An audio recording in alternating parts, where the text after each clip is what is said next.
అత్యాధునిక టెక్నాలజీతో నడుము మరియు వెన్నునొప్పికి treatment Tejas spine care Somajiguda Sainikpuri Gachibowli. ప్రస్తుతం నాతో పాటు ఉన్నారు పుష్పశ్రీవాణి పాముల అనే నేను.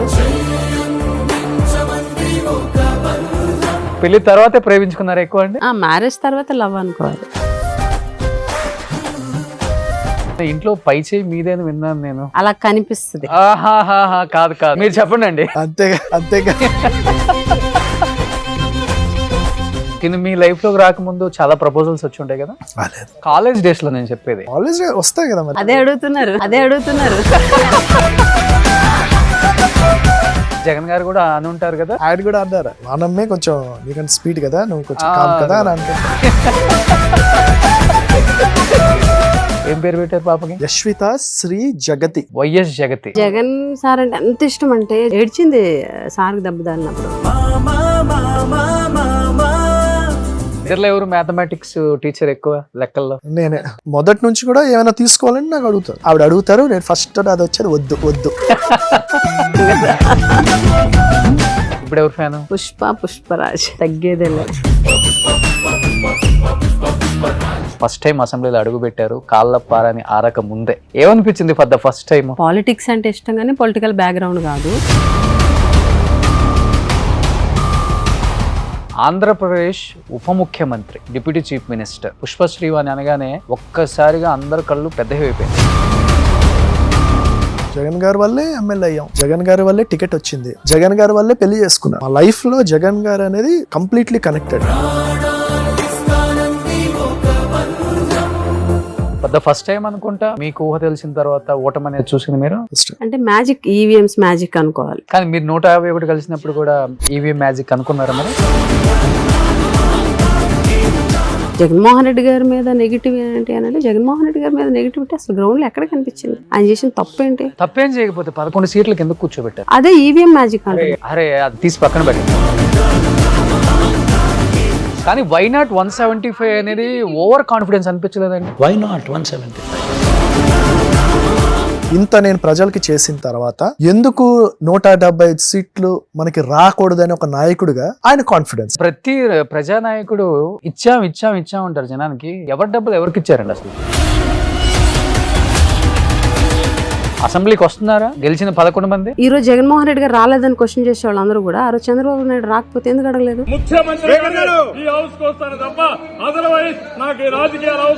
ఈ రాష్ట్రంలో చంద్రబాబు నాయుడు గారు ఏది చేస్తే అదే కరెక్ట్, జగన్ ఏది చేసినా తప్పు. ఇప్పుడు వ్యక్తిగతంగా జగన్మోహన్ రెడ్డిని సంబోధించే ఆ పార్టీ ఎమ్మెల్యేలు కూడా సైకోగాడు. ఎందుకంటే నిన్న బాలకృష్ణ గారు కూడా అసెంబ్లీ సాక్షిగా మాట్లాడారు. ఇండస్ట్రీ కలవడానికి వెళ్ళినప్పుడు సైకోగాడిని, ఒక మాజీ ముఖ్యమంత్రిని పట్టుకొని సభలో లేని వ్యక్తి గురించి అలా సైకోని మాట్లాడేంత వరకు కరెక్ట్. మీరు ఎలక్షన్స్ అంటే క్యాంపెయినింగ్ చేసేటప్పుడు మీ మదర్ ఎక్స్పైర్ అయ్యారు. ఇంకా 4-5 days లో ఎలక్షన్ అయిపోతుంది అని అనగా చనిపోయారు. పాలిటిక్స్ అంతే, ఎమోషన్స్ దాచుకోవాలి. నవ్వు వచ్చినప్పుడు నవ్వడానికి ఉండదు, ఏడుపు వచ్చినప్పుడు ఏడవడానికి ఉండదు, అంతే politics. Hi hello, welcome to Suman TV. నేను మీ రోషన్. సో ప్రస్తుతం నాతో పాటు ఉన్నారు షెత్తుచెర్ల పరీక్షిత్ రాజ్ గారు అండ్ వాళ్ళ భార్య పాముల పుష్పశ్రీవాణి గారు. నమస్తే అండి. నమస్తే. సో ఇన్ని సంవత్సరాలు 10 సంవత్సరాల పాటు అందరూ పాముల శ్రీవాణి భర్త పరీక్షిత్ రాజు అన్నారు. కనీసం ఇంటర్వ్యూలలో ఇప్పుడన్నా కానీ ఇటు మార్చేద్దామని ఇటు చెప్పి ఇటు తీసుకొచ్చాను. సో లేడీస్ కి అదే సంతోషంగా ఉంటది, అంతేనా? కానీ నిజంగా చెప్పండి, ఇన్ని సంవత్సరాలు విని విని విని ఎవరో ఒకరు చెప్పకపోతారా? ఫస్ట్ నా పేరు చెప్పి తర్వాత ఆమె పేరు? అలాగేం లేదు, అదే లేదు. నాకు తన పేరు చెప్పినా హ్యాపీగా ఉంటుంది, నాకు చెప్పినా ఒకలాగే ఉంటుంది, తను చెప్పినా ఒకలాగే. లేదు, నేను చెప్పేటప్పుడు మీ కళ్ళలో ఆనందం చూశాను నేను. అలాగే. శ్రీవాణి గారు యాజ్ ఏ ఉమెన్ గా నేననే కాదు, ఏ ఉమెన్ అయినా సరే అలా చెప్పినప్పుడు ఎక్కువ సంతోషపడతాం. పరీక్షిత్ రాజ్ భార్య అని అంటే నాకు ఇంకా హ్యాపీ. ఓకే, ఇప్పుడు కొంచెం ఫ్రీ టైం దొరికింది అనుకుంటా, ఫ్యామిలీతో స్పెండ్ చేయటం, పాపతో స్పెండ్ చేయటం, చుట్టాలతో స్పెండ్ చేయటం. ఎందుకంటే పెళ్ళైన 4-5 వారాలకే నామినేషన్ వేయటం, ఎలక్షన్స్లోకి వెళ్ళటం, గెలవటం ఫర్ ద ఫస్ట్ టైం. ఎప్పుడూ కూడా చరిత్రలో జరగని ఒక గొప్ప విషయం ఏంటంటే గెలిచే టైంకి 28, 29 ఉంటాయి అంతే కదా, అంతే 28 years. 28 years. హేమీలు ఉన్నారు రాజకీయాలలో, ఉద్దండులు ఉన్నారు, అలాంటి వాళ్ళు కూడా ఓడిపోయిన చరిత్ర తెలంగాణ ఏపీ డివైడ్ అయిన తర్వాత కూడా. అలాంటిది మీరు ఘన విజయం, 20,000 మెజార్టీ వచ్చింది, ఫస్ట్ టైం అసెంబ్లీలో అడుగుపెట్టారు, కాళ్ళ పారని ఆరక ముందే. ఏమనిపించింది ఫర్ ద ఫస్ట్ టైం? చాలా హ్యాపీ అనిపించింది. పాలిటిక్స్ అంటే ఇష్టం కానీ పొలిటికల్ బ్యాక్గ్రౌండ్ కాదు. మ్యారేజ్కి ముందు, ఓకే. మ్యారేజ్ తర్వాత అంటే వీళ్ళ పెద్ద ఫ్యామిలీ, పొలిటికల్గా విజయనగరంలో వెల్ నోటెడ్ ఫ్యామిలీ. సో అలాంటి ఫ్యామిలీకి కోడలుగా వెళ్ళడం వైఎస్ఆర్ కాంగ్రెస్ పార్టీ నుంచి, అది కూడా నాకు ఇష్టమైన పార్టీ నుంచి, నేను ఎంతో అభిమానించే అభిమాన నాయకుడు అధ్యక్షుడిగా ఉన్న పార్టీ నుంచి పోటీ చేయడం అనేది చాలా జన్మజన్మల అంటే సుకృతంగా నేనైతే భావిస్తాను. గెలిచిన తర్వాత అంటే ఎమ్మెల్యేగా పోటీ చేసి చాలా తక్కువ టైంలో, మ్యారేజ్ అయినా జస్ట్ ఒక 1 month 1.5 monthలోనే నేను ఎమ్మెల్యే అవ్వడం, కాళ్ళపార మీరు అన్నట్టుగా కాళ్ళపార అని ఆరకుండానే పొలిటికల్గా ఎంట్రీ అవ్వడం, ఎమ్మెల్యే అవ్వడం ఓకే. చాలా అసలు ఊహించండి కదా. ఎంతోమంది కలలుగా అంటారు ఈ పొజిషన్ ఎమ్మెల్యే అవ్వాలి అని అంటే, ఎన్నో ఏళ్ళు కష్టపడాలి. అలాంటిది మా ఫ్యామిలీ వల్ల, జగన్మోహన్ రెడ్డి గారి వల్ల, వైఎస్ఆర్ కాంగ్రెస్ పార్టీ వల్ల నెల రోజుల్లో ఎమ్మెల్యే అయ్యాను. హ్యాపీ. మీరు మాట్లాడుతుంటే మీ పక్కన వాళ్ళు వినొచ్చు, ఆయన పక్కన ఉన్న వాళ్ళు వినడం చాలా కష్టం. అంటే వాయిస్ కూడా అంత వినిపించే మనిషి కాదు. అలాంటిది 2014లో మీ వాయిస్ పనిచేసిందంటారా, లేకపోతే శత్రుచర్ల బ్రాండ్ పనిచేసి గెలిచిందంటారా? అసలుకి ఆబ్వియస్గా 2014 ఎలక్షన్ నేను ఎవరికి కూడా అంత తెలియదు. పార్టీ అండ్ మా ఫ్యామిలీ అంతే. మా ఫ్యామిలీని బట్టే టికెట్ ఇచ్చారు. మా మామయ్య గారు చంద్రశేఖర్ రాజు గారు, అలాగే పరీక్షిత్ రాజు గారు. మా ఫ్యామిలీ లెగసీని బట్టే వైఎస్ఆర్ కాంగ్రెస్ పార్టీ జగన్మోహన్ రెడ్డి గారు టికెట్ ఇవ్వడం జరిగింది. పార్టీ మా ఫ్యామిలీ బ్రాండ్. 2014 నేను గెలవడానికి 100% అంతే. బట్ కానీ బయట అయితే ఒక రూమర్ ఉంటుందండి, అది రూమరో లేకపోతే నిజమో మీరే చెప్పాలి. కేవలం ఎలక్షన్స్లో మా ఫ్యామిలీ ఉనికి చాటుకోవటం కోసం ఒక గిరిజన బిడ్డను చేసుకోవాలి కాబట్టి మా కుటుంబంలోకి పర్మిషన్ ఇచ్చి తీసుకోవాల్సి వస్తుంది. కానీ యాక్చువల్గా చెప్పాలంటే మీది లవ్ మ్యారేజ్ కాదు, రాజకీయ ఉనికి కోసం శ్రీవాణి గారిని, అంటే నేను పెద్ద పెద్ద పదాలు వాడడమే కానీ తన్ను కూడా తన ఇష్టాలు చంపుకొని మీ ఫ్యామిలీలోకి రావాల్సి వచ్చిందన్నమాట వాస్తవం? లేదు, అది వాస్తవం కాదు. యాక్చువల్లీ ఏంటంటే మేము ఎమ్మెల్యే టికెట్ కోసం జగన్ గారి దగ్గరికి వెళ్ళి ట్రై చేస్తుంటే జగన్ గారు ఒకసారి పిలిచి, క్యాస్ట్ అనేది కోర్టులో కొంచెం కాంప్లికేషన్ ఉంది, మీ క్యాస్ట్ సర్టిఫికేట్ ఉంది కదా, సో ఇంకెవరికైనా అంటే మీరు చెప్పిన వాళ్ళకే ఇస్తాము, మీరు గెలిపించుకోండి, గవర్నమెంట్ వచ్చిన తర్వాత నేను ఎలాగో ఉంటాను కాబట్టి నేను మీకు సపోర్టివ్గా ఉంటాను అని అన్నారు. సో అదే నేను ఫస్ట్ టైం జగన్ గారిని కలవడం అనమాట. సో సార్ నేను మాట్లాడొచ్చు ఫస్ట్ టైం అప్పుడే కలవడం. నేను అప్పటికే సర్పంచ్, మా ఊరు సర్పంచ్. జగన్ గారికి నా పేరు తెలుసు కానీ మా నాన్నగారు వెళ్ళడమే, నేను ఎప్పుడు వెళ్ళలేదు. ఈసారి ఫస్ట్ టైం కలిశాను. సో నేనేం చెప్పానంటే, అది కాదు సార్, ఎప్పటి నుంచో మళ్ళీ ప్రజల్లోకి ఎమ్మెల్యే అవ్వాలని, మా నాన్నగారిని మళ్ళీ ఎమ్మెల్యే చేయాలి అని ఎప్పటి నుంచి కష్టపడుతున్నాం. మరి ఇంకోళ్ళకి ఇస్తే వాళ్ళు ఎక్కడ మన చేతుల్లో ఉంటారు? ఈ రోజుల్లో ఎమ్మెల్యే అయిన తర్వాత జంప్ అయ్యే రోజుల్లో మనం కష్టపడి నిలబెట్టిన ఎమ్మెల్యే మన చేతుల్లో ఎక్కడ ఉంటాడు అంటే, అప్పుడు జగన్ గారు అన్నారు, ఇవన్నీ ఎందుకు, నువ్వు పెళ్లి చేసుకోవచ్చు కదా అన్నాడు. ఓకే. అప్పటికి అంతేగా, అంటే పెళ్లి చేసుకోవాలనేది నా హెడ్లో లేదు అసలు. ఓకే, పెళ్లి చేసుకోవచ్చు కదా మరి నువ్వు అని అన్నారు. ఇవన్నీ ఎందుకు, నువ్వు మంచిగా ఒక మంచి గిరిజన అమ్మాయిని హ్యాపీగా పెళ్లి చేసుకోవచ్చు కదా మనం ఇంత కమిటెడ్గా ఉన్నప్పుడు అని అన్నారు. అలా అంటారా సార్ అనుకో, నేను ఒక నిమిషం ఉండి నాకు ఒక 10 days టైం ఇవ్వండి సార్ అన్నాను. సో అప్పుడు జగన్ గారు అన్నారు, మరి 10 daysలో నువ్వు ఏదో చెప్పాలి, ఆ తర్వాత నేను ఏ నిర్ణయం తీసుకున్నా నన్ను ఇంకోలాగా అనుకోకూడదు అని అన్నారు. అలాగే సార్, మీరు ఎలా చెప్తే అలాగా అని అన్నారు. అయిన తర్వాత ఆయన దగ్గరుండి, ఆయనకి ఎప్పుడు అలవాటు ఏంటంటే, అది చాలామంది తెలియదు, ఆయన అలవాటు ఏంటంటే ఎవరితో మాట్లాడిన తర్వాత తీసుకెళ్ళేటప్పుడు ఆయనే డోర్ తీస్తారు. ఓకే, జనరల్ ఆయనే డోర్ తీసి పంపిస్తారు. వెళ్తూ ఇలా డోర్ తీశారు, ఓకే అని బాగా చెప్తూ ఆల్ ద బెస్ట్ అన్నారు నవ్వుతూ. 10 daysలో మంచి 10 daysలో ఎవరు అభిప్రాయం అంటే ఎవరు డెసిషన్ తీసుకోలేరు కదా 10 daysలో. సో ఆయన జస్ట్ స్మైల్ చేస్తూ ఆల్ ద బెస్ట్ పరీక్షిత్ అన్నారు. ఓకే, వెళ్ళిన తర్వాత ఒక 10 days తర్వాత మళ్ళీ వచ్చాను. సార్ చూశాను, ఒక అమ్మాయి అంటే నాకు పర్ఫెక్ట్ అనుకున్నాను. ఆయన షాక్ అయ్యారు. మా ఫాదర్ని ఒకసారి బయట కూర్చోండి అని కూర్చోబెట్టి ఒకటే అన్నారు, చూడు పరీక్షిత్, మనం పొలిటికల్ ఫ్యామిలీ, నువ్వు పొలిటికల్ ఫ్యామిలీ, నేను పొలిటికల్ ఫ్యామిలీ నుంచి వచ్చి, పెళ్ళి అనేది మిగతా వాళ్ళలాగా ఏదో పెళ్లి చేసుకొని తర్వాత ఫెయిల్ అవుతే డివోర్స్ తీసుకొని ఇలాగా అయ్యే పనులు కావు. పెళ్లి చేసుకుంటే లైఫ్లో ఒకసారి పెళ్లి చేసుకోవాలి. ఎందుకంటే పబ్లిక్ మన ఆన్సరబుల్, మనకు ఒక హిస్టరీ ఉంటుంది, మనం ఏం చేసినా కూడా ఆన్సరబుల్ అవుతాం. సో నువ్వు ఇది లైఫ్ డెసిషన్, ఏదైనా అటు ఇటు అవుతే లైఫ్ అంతా బాధపడాలి. అండ్ డివోర్స్ చేయడం ఇవన్నీ కూడా కరెక్ట్ కూడా, మన ఫ్యామిలీస్లో అలా చేయకూడదు. నువ్వు తర్వాత నువ్వు ఫేస్ చేయాల్సి వస్తుంది.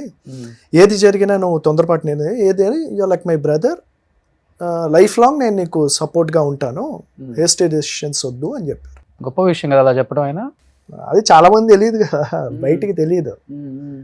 ఆయన అలా చెప్పారు. చెప్తే లేదు సార్, నేను బాగా ఆలోచించే సంబంధాలు చూశాను, నాకు ఎందుకో రైట్ అనిపించింది. మీ నోట్ నుంచి రావడం, తర్వాత సంబంధాలు చూడడం నాకు రైట్ అనిపించింది. సో నేను మ్యారేజ్ చేసుకుంటాను సార్ అని చెప్పాను. సో అలాగా ఐ డిసైడెడ్. సో ఈ లోపల ఈ 10 daysలో జరిగింది ఏంటంటే, మా ఫాదరు నన్ను పెళ్లి చేసుకోమని చెప్పలేరు. మా ఫాదర్ ఏంటంటే, పాలిటిక్స్ కోసం పెళ్లి చేసుకోమని నేను ఎలా చెప్తాను మా అబ్బాయికి, సడన్గా ఏమైనా జరిగిందో హీల్ బి రెస్పాన్సిబుల్ కదా, టైం లేదు.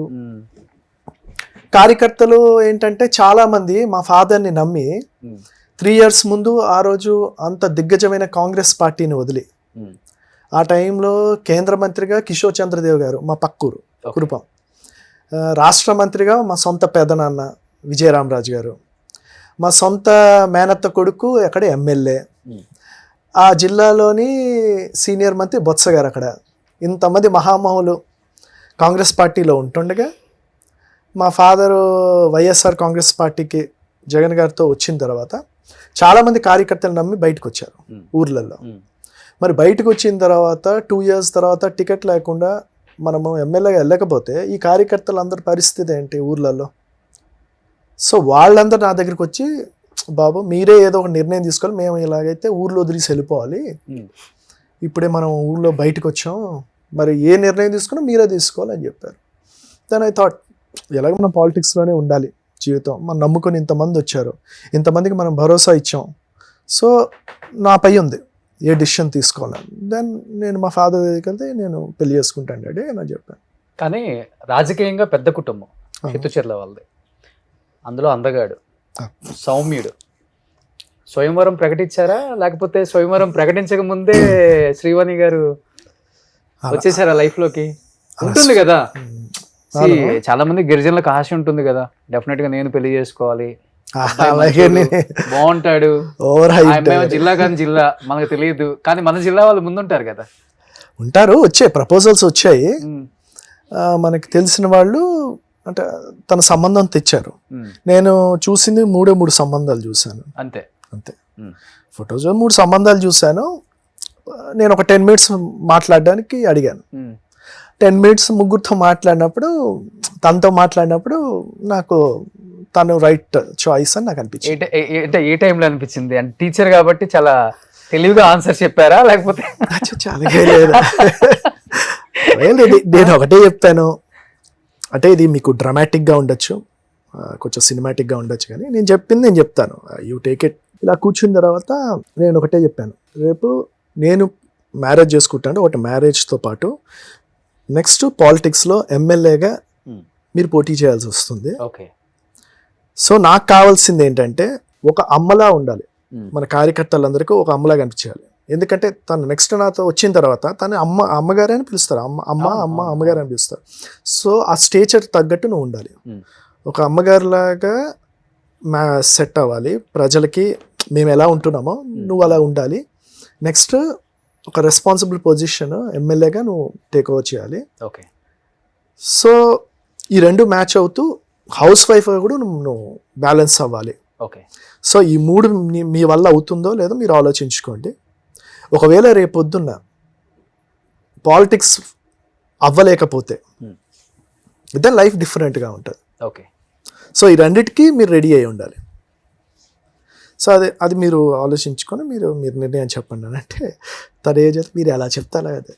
అవునా, ఏంటండి అసలుకి సింగిల్ సిట్టింగ్ లోనే అలా చెప్పేశారు? మరి అంతే కదా. ఆయన నచ్చారా, లేకపోతే ఎమ్మెల్యే సీట్ నచ్చిందా, జగన్ గారితో కలిసి ట్రావెల్ చేయాలనే జర్నీ నచ్చిందా, లేకపోతే కంప్లీట్ ఫ్యామిలీ శత్రుశర్ల ఒక పెద్ద బ్రాండ్ అనేది నచ్చిందా? అన్ని జనరల్గా చిన్నప్పటి నుంచి శత్రుచర్ల ఫ్యామిలీ అంటే తెలుసు. ఓకే. ఎందుకంటే మా ఫ్యామిలీకి సంబంధించినటువంటిది చుట్టాలే అవుతారు. అంటే వినడమే కానీ చూడడం గట్టలేదు.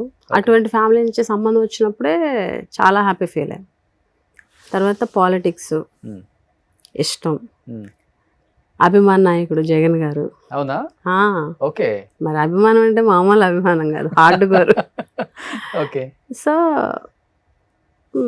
చూసాం ఆయన్ని.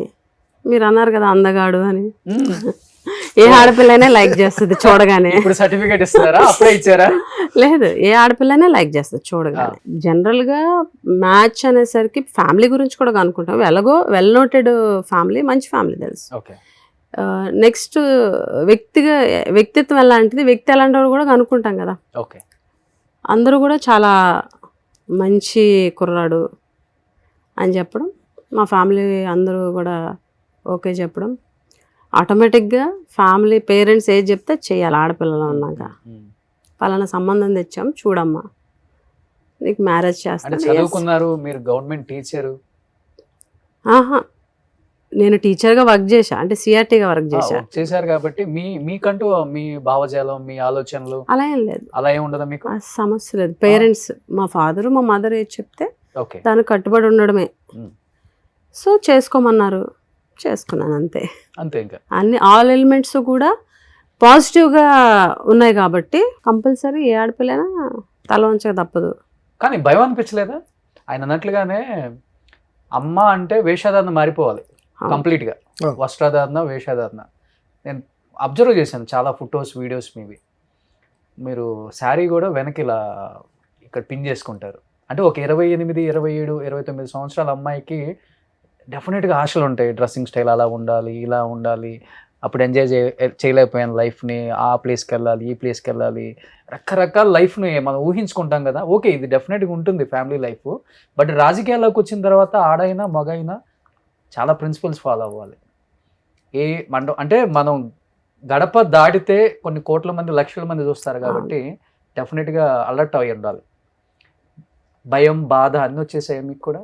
భయం, బాధ అంటే డ్రెస్సింగ్ సెన్స్ విషయంలో భయం, బాధ ఏం అనిపించలేదు.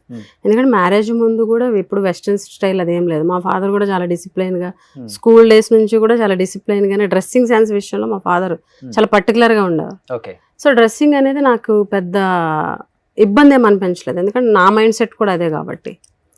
బట్ కాకపోతే ఇలా కార్యకర్తలు నమ్ముకొని ఉన్నారు, వాళ్ళకి అమ్మలా ఉండాలి, చాలా రెస్పాన్సిబుల్ పొజిషన్ అది అని అన్నప్పుడు అసలు పాలిటిక్స్ తెలియని, పాలిటిక్స్ అంటే ఇంట్రెస్ట్ వేరు, పాలిటిక్స్ తెలియడం వేరు, పొలిటికల్ అనుభవం వేరు, పొలిటికల్గా ఏ బ్యాక్గ్రౌండ్ లేదు. అప్పుడు కొంత భయం అనిపించింది, ఇంత పెద్ద బాధ్యత నాకు అప్పచెప్తున్నారు, చేయగలనా. నేను ఒక టీచర్గా పిల్లలకి చదువు చెప్పుకునే ఇది నుంచి పొలిటికల్గా వీళ్ళందరినీ ఆ పొజిషన్ని మెయింటైన్ చేయాలి అని అన్నప్పుడు కొంత భయం అనిపించింది. ఇంకొక భయం ఏంటంటే చాలా పెద్ద పొలిటికల్ లెగసీ ఉన్న ఫ్యామిలీ. సో ఆ ఫ్యామిలీకి చెడ్డ పేరు తీసుకురాకూడదు, ఆ ఫ్యామిలీకి ఉన్న పేరు నిలబెట్టాలి, ఆ పొజిషన్ నాకు రాబోతుంది. అలాంటప్పుడు ఒక మిడిల్ క్లాస్ ఫ్యామిలీ నుంచి వచ్చినటువంటి ఏ అమ్మాయికైనా చిన్న భయం ఉంటుంది. అంత పెద్ద లెగసీని, అంత పెద్ద ఫ్యామిలీకి చెడ్డ పేరు రాకుండా ఆ మంచి పేరుని అలా తీసుకెళ్ళాలని అంటే కామన్గా ఉన్న ఏ ఆడపిల్లకైనా భయం ఉంటుంది. ఆ భయమే నాకు కలిగింది. తర్వాత వాళ్ళ దగ్గరుండి మొత్తం అంతా వాళ్ళ డైరెక్షన్లో అలా వెళ్ళడం ఒక 1.5 year 2 yearsలో స్టాండ్ అయ్యాను పొలిటికల్గా. ఇన్స్పిరేషన్ ఎవరిని తీసుకున్నారు పొలిటికల్ లేడీస్లోనా? నాకు అనిపించింది మీ వస్త్రధారణ చూసినప్పుడు జయలలిత గారిని ఫాలో అయ్యారేమో. అలా ఏం లేదు, మీ ఏజ్ అప్పుడే అన్ని అవమానాలు పడి బయటకు వచ్చి, చాలా చిన్న ఏజ్ ఆమెది. అవునా, అంటే జయలలిత గారి గురించి నాకు తెలుసు, కానీ పొలిటికల్గా నా పర్సనల్ లైఫ్కి వచ్చేసరికి మా ఫ్యామిలీ కట్టుబాట్లు కూడా చాలా ఉన్నాయి. దానికి తగ్గట్టు డ్రెస్సింగ్ స్టైల్ కానీ, రాజులు అన్నది కాదు, డ్రెస్సింగ్ స్టైలు, అదంతా కూడా మా ఇంట్లో మా పద్ధతులు వేరు. సో దానికి తగ్గట్టుగా ఉండడము అన్నది కామన్. యాజ్ ఏ కోడలుగా ముందు ఎమ్మెల్యే పొజిషన్ అన్నది పక్కన, ఓకే. యాజ్ ఏ కోడలుగా మా ఫ్యామిలీ కట్టుబాట్లని తీసుకెళ్ళాలి. Hmm. అందులో భాగంగానే డ్రెస్సింగ్ స్టైల్ విషయంలో మాత్రం no compromise. So Parikshit Raj గారు కూడా చాలా స్ట్రిక్ట్గా ఉంటారు ఆ విషయంలో. స్ట్రిక్ట్ అని ఏం లేదు, ఆయన మాటకి నేను గౌరవ్. ఆయన నువ్వు ఇలాగే ఉండాలని నాకు ఏ రోజు చెప్పలేదు. ఓకే. బట్ ఆయన ఇష్టం ఏంటన్నది నాకు తెలుసు. Hmm. ఆ ఇష్టానికి తగ్గట్టే ఉండాలని మాత్రం 100% మైండ్లో ఎప్పుడు అలాగే ఉంటాను. ఓకే. ఆయన ఇష్టాన్ని అతిక్రమించకూడదు అన్నది మాత్రం మనసులో ఎప్పుడు పెట్టుకుంటా. ఆయనకి ఏది ఇష్టమో నాకు తెలుసు కాబట్టి అలాగే ఉంటా. కేవలం జగన్ గారికి ఇచ్చిన మాట కోసం తను మీ లైఫ్లోకి వచ్చింది. జగన్ గారికి అది నచ్చి తనని 2 సార్లు సొంత చెల్లి కన్నా ఎక్కువ గౌరవంగా చూసుకోవాల్సి వచ్చిందంటారా, లేకపోతే తనలో ఉన్న టాలెంట్ లేకపోతే తన మేధాశక్తిని చూసి ఆంధ్రప్రదేశ్ ఉప ముఖ్యమంత్రి డిప్యూటీ చీఫ్ మినిస్టర్ పుష్పశ్రీ అని అనగానే ఒక్కసారిగా అందరి కళ్ళు పెద్దవి అయిపోయింది. ఏంటి 32 సంవత్సరాలకి ఆంధ్రప్రదేశ్ డిప్యూటీ చీఫ్ మినిస్టర్ ఒక ఈ అమ్మాయా అనుకునే స్థాయిలో ఒక్కసారిగా తిరిగింది మీ నియోజకవర్గం వైపు అందరి కళ్ళు కూడా. ఈవెన్ నేను కూడా ఏంటి ఏమి డిప్యూటీ చీఫ్ మినిస్టర్ అనౌన్స్ చేశారు అని. ఏంటి అంత స్పెషల్ అన్నప్పుడు మీకు డెఫినెట్గా కనుక్కోవాలి, అట్లీస్ట్ జగన్ గారిని కాకపోయినా చుట్టుపక్కల ఉన్న వాళ్ళని అనిపిస్తుంది కదా. ఎప్పుడన్నా మీరు అడగటం జరిగిందా? అడగలేదు, అంటే సిచ్యువేషన్ అంటే మాకు తెలుసు. అంటే ఫాదర్తో కొంచెం అంటే సెకండ్ టైం ఫస్ట్ టైం 2014-19 మధ్యలో ఎమ్మెల్యేగా ఉన్నప్పుడు ఫాదర్తో కొంచెం భేదాభిప్రాయాలు వచ్చాయి. అంటే పొలిటికల్గా కొద్దిగా మిస్అండర్స్టాండింగ్స్ వచ్చాయి. మా పెదనాన్నగారు అటు టీడీపీలో ఉన్నారు. అప్పుడు పెదనాన్నగారు టీడీపీలో ఉంటే ఆ టైంలో ఈ ఎమ్మెల్యేలు లాగడాలు కొనడాలు ఇవన్నీ జరుగుతున్నాయి. బాగా కేసులు పెట్టడం, బెదిరించడం, అలా అప్పుడు చాలామంది వైసీపీ నుంచి టీడీపీలోకి జంప్ అయ్యారు. 23 మంది వెళ్ళిపోయారు కదా. దాంట్లో కొంతమంది మంత్రి కూడా ఇచ్చారు. సో ఆ టైంలో మాకు ఫుల్ ప్రెషర్. మా సొంత పెదనాన్న పక్కనే ఉన్నారు, ఆయనకు అక్కడి నుంచి ప్రెషర్. మీ సొంత తమ్ముడు కొడుకే కదా, అతన్ని మీరు మాట్లాడండి. మా ఫాదర్ కూడా అటే వెళ్ళిపోయారు ఆ టైంలో, పెదనాన్న వైపు వెళ్ళిపోయారు. సో ఫ్యామిలీ అంతా ఒకవైపు, ఓకే, మేమిద్దరం ఒకవైపు. అండ్ ఫస్ట్ టైం ఎమ్మెల్యే కొత్త, ఫుల్ ఫ్యామిలీ అంతా వన్ సైడ్. మేము మా ఇద్దరు ఒంటరి. ఎంత ఒంటరి అంటే సంక్రాంతికి ఊరు నుంచి మనకు వైజాగ్లో ఫ్లాట్ ఉంది. సంక్రాంతి అంటే మన సిటీ ఖాళీ అయిపోతుంది. సంక్రాంతి అప్పుడు మేము వైజాగ్ ఫ్లాట్కి వెళ్ళి ఇద్దరం వైజాగ్ ఫ్లాట్లో ఉండేవాళ్ళం ఆ 2 years. కుటుంబం ఎవరు రాక వైజాగ్ అంతా ఖాళీ, ఫ్లాట్స్ అన్నీ ఖాళీ. మన వాళ్ళందరూ ఊర్లోకి వెళ్ళిపోతారు కదా. మేము రివర్స్, ఊరు నుంచి సంక్రాంతి సిటీకి వెళ్ళేవాళ్ళం, వైజాగ్ అని హైదరాబాద్కి వచ్చేసేవాళ్ళం. ఇద్దరం ఒంటరిగా గడిపాం. సో ఆ టైంలో జగన్ గారికి ఇన్ఫర్మేషన్ వస్తుంది కదా, చాలామంది టీడీపీ వాళ్ళు అప్రోచ్ అవుతారు, మీరు అంటే పార్టీ మారండి, ఇన్ని కోట్లు ఇస్తాము, లేకపోతే మీకు మంత్రి పదవి ఇస్తాము, లేకపోతే ఇన్ని వర్కులు ఇస్తాం, ఒక 50-100 కోట్లు వర్కులు ఇస్తాం, ఇలాంటి ఆశ చూపించడం, ప్రెషర్ పెట్టడాలు, కేసులు పెడతాం, ఇలాంటివన్నీ జరిగాయి కదా ఆ టైంలో. గట్టిగా ఉండేది. సో ఆ టైం మేము దేనికి లొంగల అని ఒకటే చెప్పాను, జగన్ గారు మేమంటే నమ్మకం, ఆ నమ్మకానికి మేము నిలబడతాం, జగన్ గారితోనే ఉంటాం. దట్ వాజ్ ఆ కమిట్మెంట్. జగన్ గారి వల్లే ఎమ్మెల్యే అయ్యాం, జగన్ గారి వల్లే టికెట్ వచ్చింది, జగన్ గారి వల్లే ఎలక్షన్ చేయగలిగాం. ఎవ్రీథింగ్ లింక్ టు జగన్ గారు. జగన్ గారి వల్లే పెళ్లి చేసుకున్నాను, జగన్ గారి వల్లే ఆవిడ నాకు భార్యగా వచ్చింది. అంటే మా లైఫ్లో జగన్ గారు అనేది కంప్లీట్లీ కనెక్టెడ్. అన్ని కీలకమైన విషయాల్లో ఆయనతో కనెక్టెడ్ అయి ఉంది. అంత ఫేస్ చేసినప్పుడు జగన్ గారికి ఇన్ఫర్మేషన్ వచ్చినప్పుడు చాలా మందిని పిలిచి ఆయన కౌన్సిలింగ్ చేశారు. లేదు మీరు గట్టిగా ఉండండి, నెక్స్ట్ మరి గవర్నమెంట్ వస్తుంది, మనము ఖచ్చితంగా మన గవర్నమెంట్ మనం అధికారంలోకి వస్తాం, మనకి బాగుంటుంది అని అందరికీ కన్విన్స్ చేయడం జరిగింది. కానీ మమ్మల్ని ఎప్పుడు పెళ్ళాయి. సో అప్పుడు విజయసాయి రెడ్డి గారు నమ్మకమా అంతే.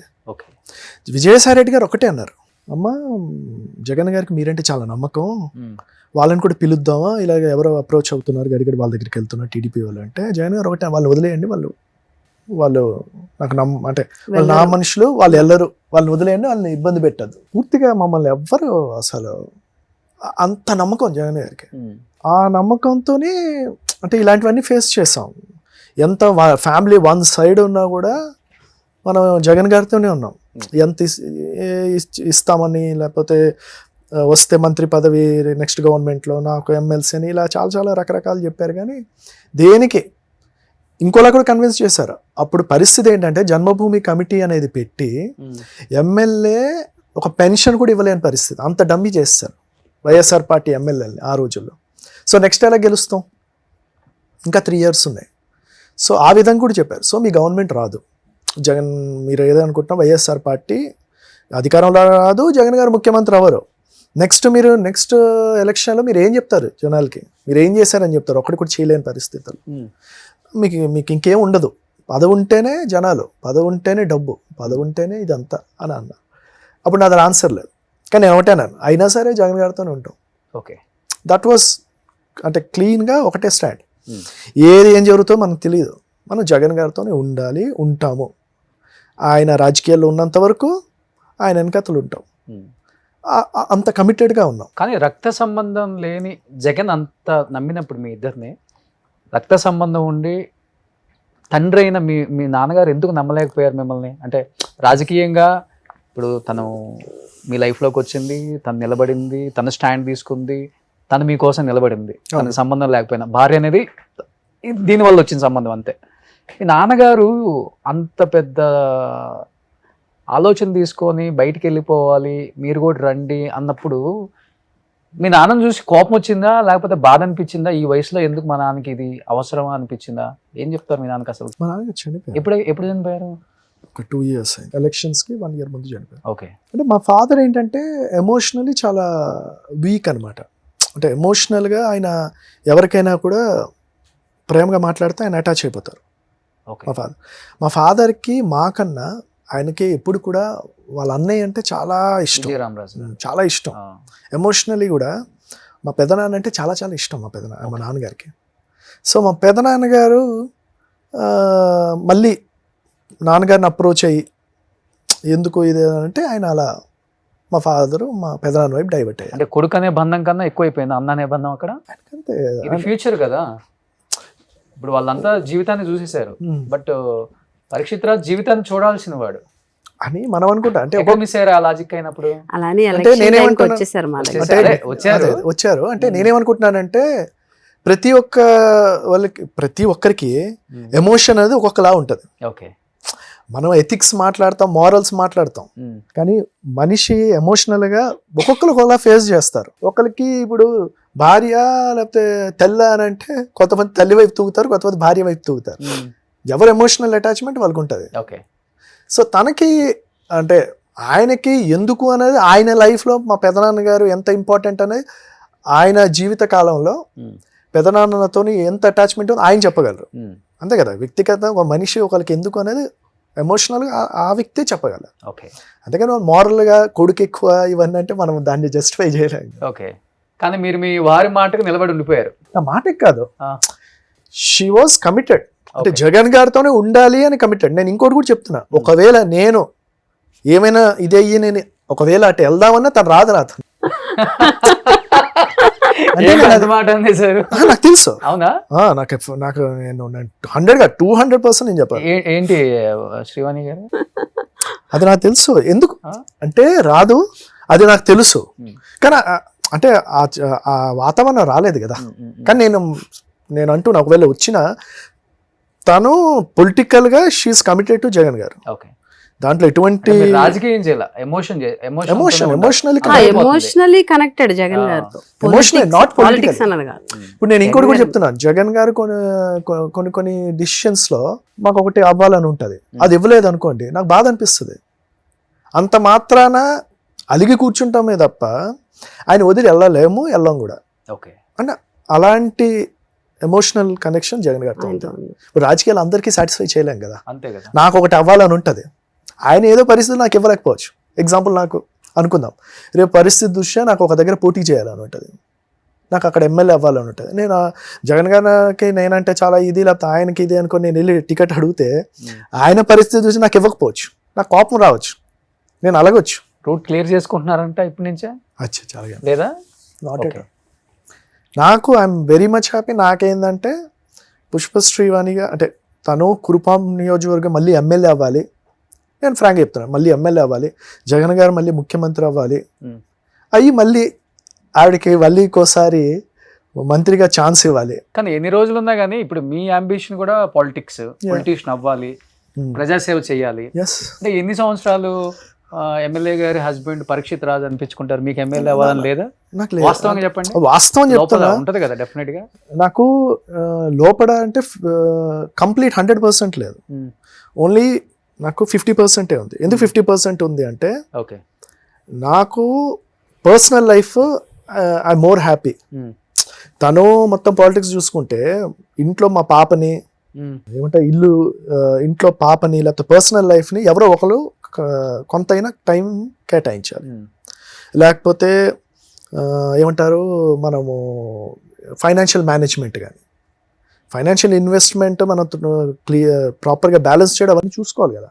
24 గంటలు పాలిటిక్స్ అంటే ఎవరు ఇవ్వరు కదా. పాలిటిక్స్ కాకుండా ఏంటి బిజినెస్ ఏమైనా చేస్తున్నారు? ఇంకా బిజినెస్ అంటే ఏం లేదు. ఇప్పుడు నాకు క్రషర్ ఉంది, క్రషర్లో పార్ట్నర్షిప్ ఉంది, ఒక రైస్ మిల్ పార్ట్నర్షిప్ ఉంది, అగ్రికల్చర్ ల్యాండ్ పామ్ ఆయిల్ ఉంది, ఇలా అగ్రికల్చర్ ఉంది, మామిడి తోటలు ఇలా ఉంది. అలాగే కొన్ని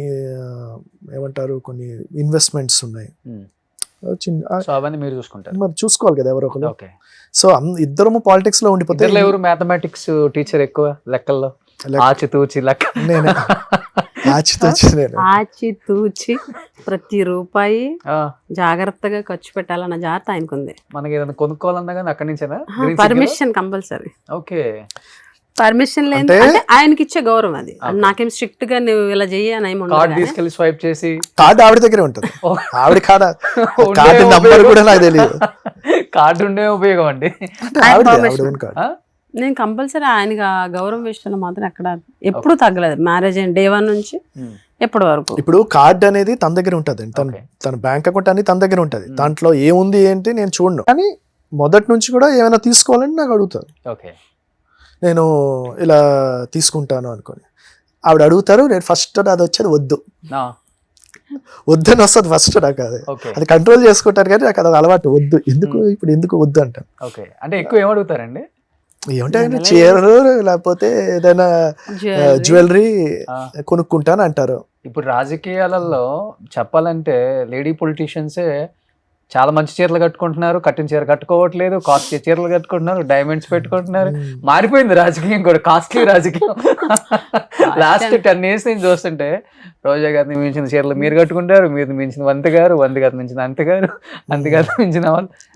జనరల్ లేడీస్ సైకాలజీ ఏంటంటే మంచిగా కనిపించాలి, అలానే ఉండాలి. ఆ రోజులు పోయినాయి, పాత రోజులు.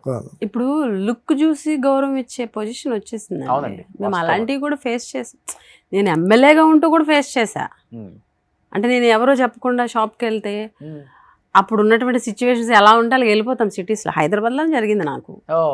మామూలుగా వెళ్ళిపోయా, ఇంట్లో ఉన్నట్టు వెళ్ళిపోయా. అక్కడ ఒక బ్యాడ్ సిచ్యువేషన్ జరిగింది.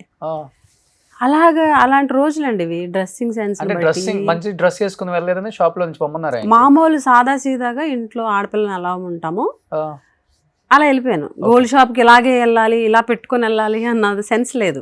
ఎమ్మెల్యేగా ఉన్నప్పుడు మా సిస్టర్ నేను ఇద్దరం వెళ్ళాం. వెళ్తే అక్కడ ఒక అనుకోని సిచ్యువేషన్ జరిగింది. అంటే మనం ఏదో సేమ్ మన జరిగిన ఒక సినిమా జరిగింది కదా, ఆ సేమ్ అలాగే జరిగింది.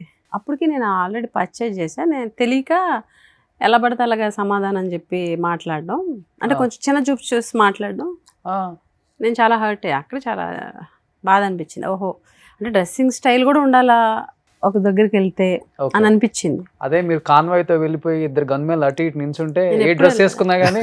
నేను డిప్యూటీ సీఎం అయ్యాక కూడా సింపుల్గా గన్మెన్స్కి కూడా యూనిఫామ్ అయినివ్వను. అంటే మనం ఎవరో తెలియకూడదు అన్నది నా కాన్సెప్ట్. హైదరాబాద్ అయినా వైజాగ్ అయినా నన్ను చాలా మంది ఏంటి ఇలా సింపుల్గా వచ్చారు అని కూడా అన్న సందర్భాలు ఉన్నాయి. మామూలుగా వెళ్తాను, బార్గెనింగ్ కూడా చేయను, నా పొజిషన్ ఇది అని కూడా చెప్పి కూడా ఇచ్చాను. వెళ్తే వాళ్ళు గుర్తుపడితే ఓకే, సైలెంట్గా పని చూసుకొని వచ్చేస్తా.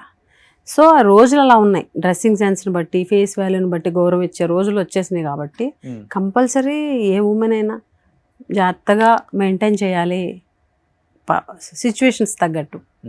అందులో భాగమే ఈ చీరలు కానీ చిన్న చిన్న పెట్టుకునే వస్తువులు కానీ అంతే, అంతకుమించి ఏం లేదు. ఓకే, లైఫ్లో అంతకుమించి కోరికలు కూడా ఏముంటాయి?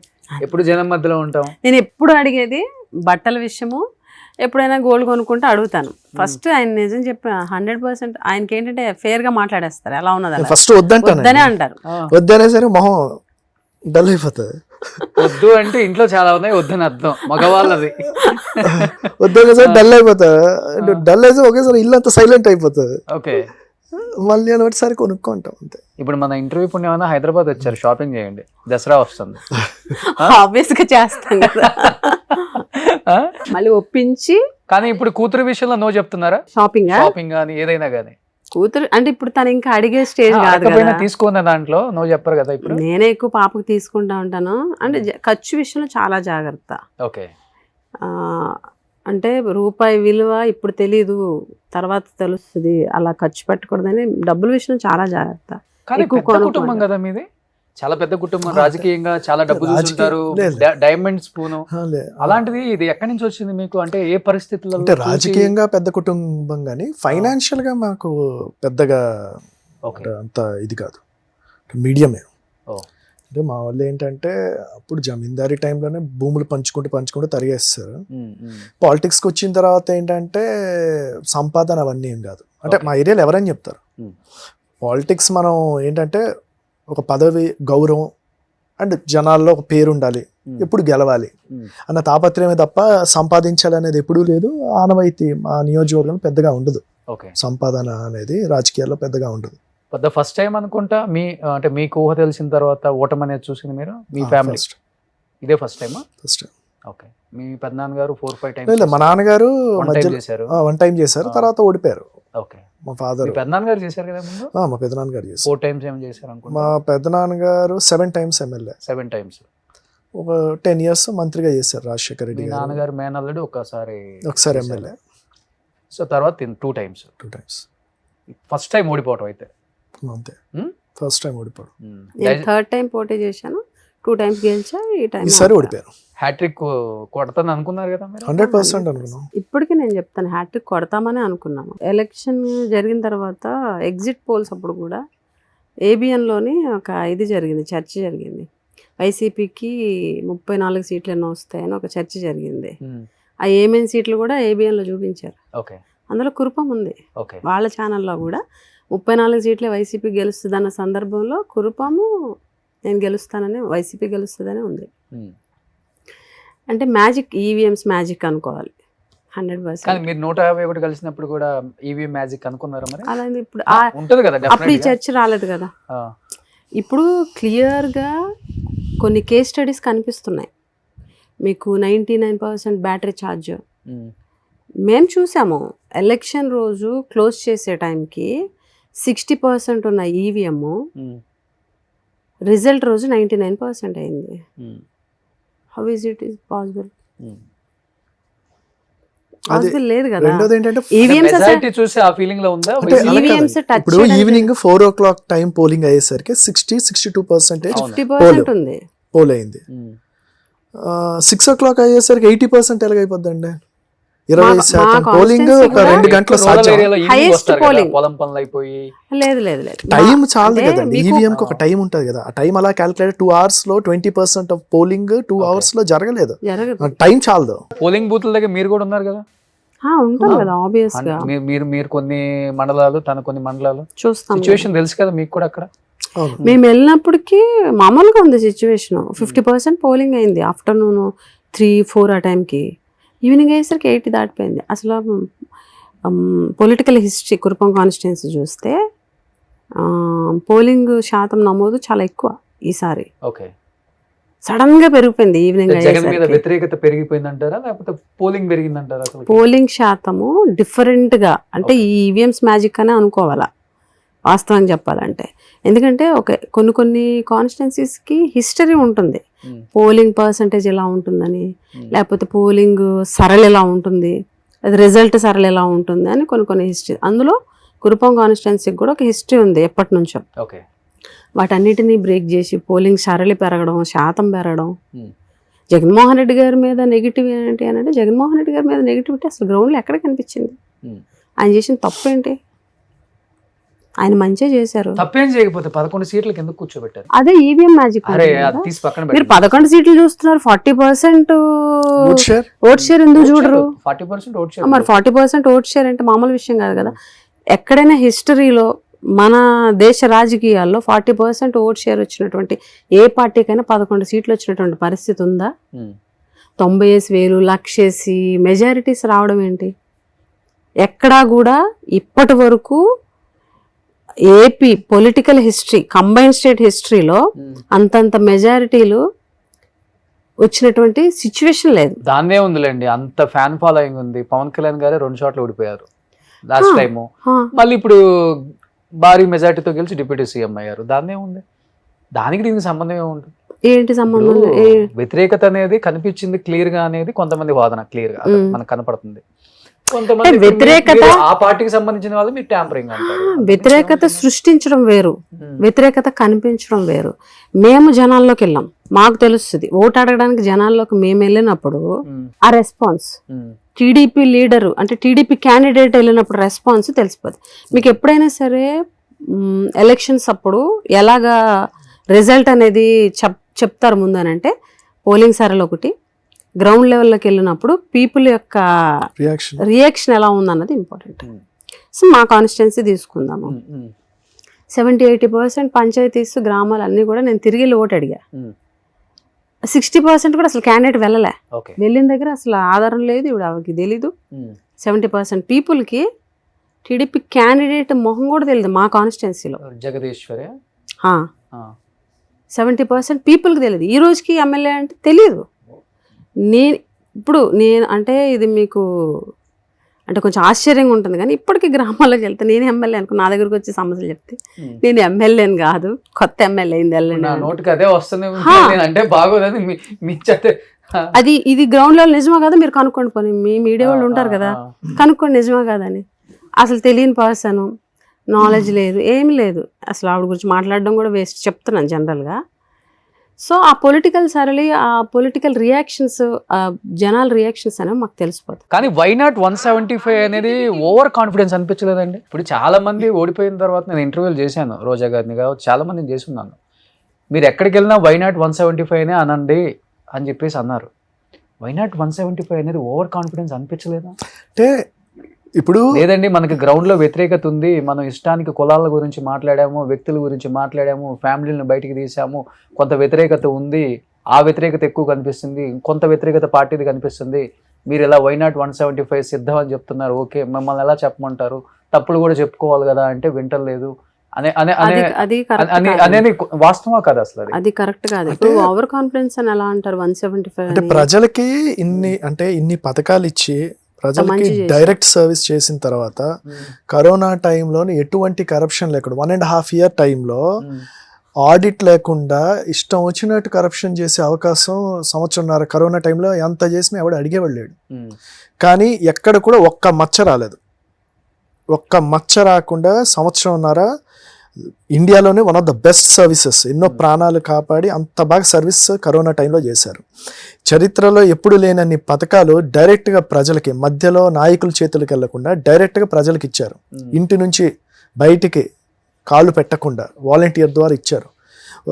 అలాగే మనకి పోర్ట్స్ కావచ్చు, ఫిషింగ్ హార్బర్స్ కావచ్చు, అంటే ప్రతి ఒక్కటి ఇన్ని సర్వీసెస్ ఇంత నేను ప్రజలకి చేసిన తర్వాత ఎందుకు 175 సీట్లు మనకి రాకూడదని ఒక నాయకుడిగా ఆయన కాన్ఫిడెన్స్ అది. కానీ ప్రతి ప్రజానాయకుడు ఇచ్చాం అంటారు జనానికి.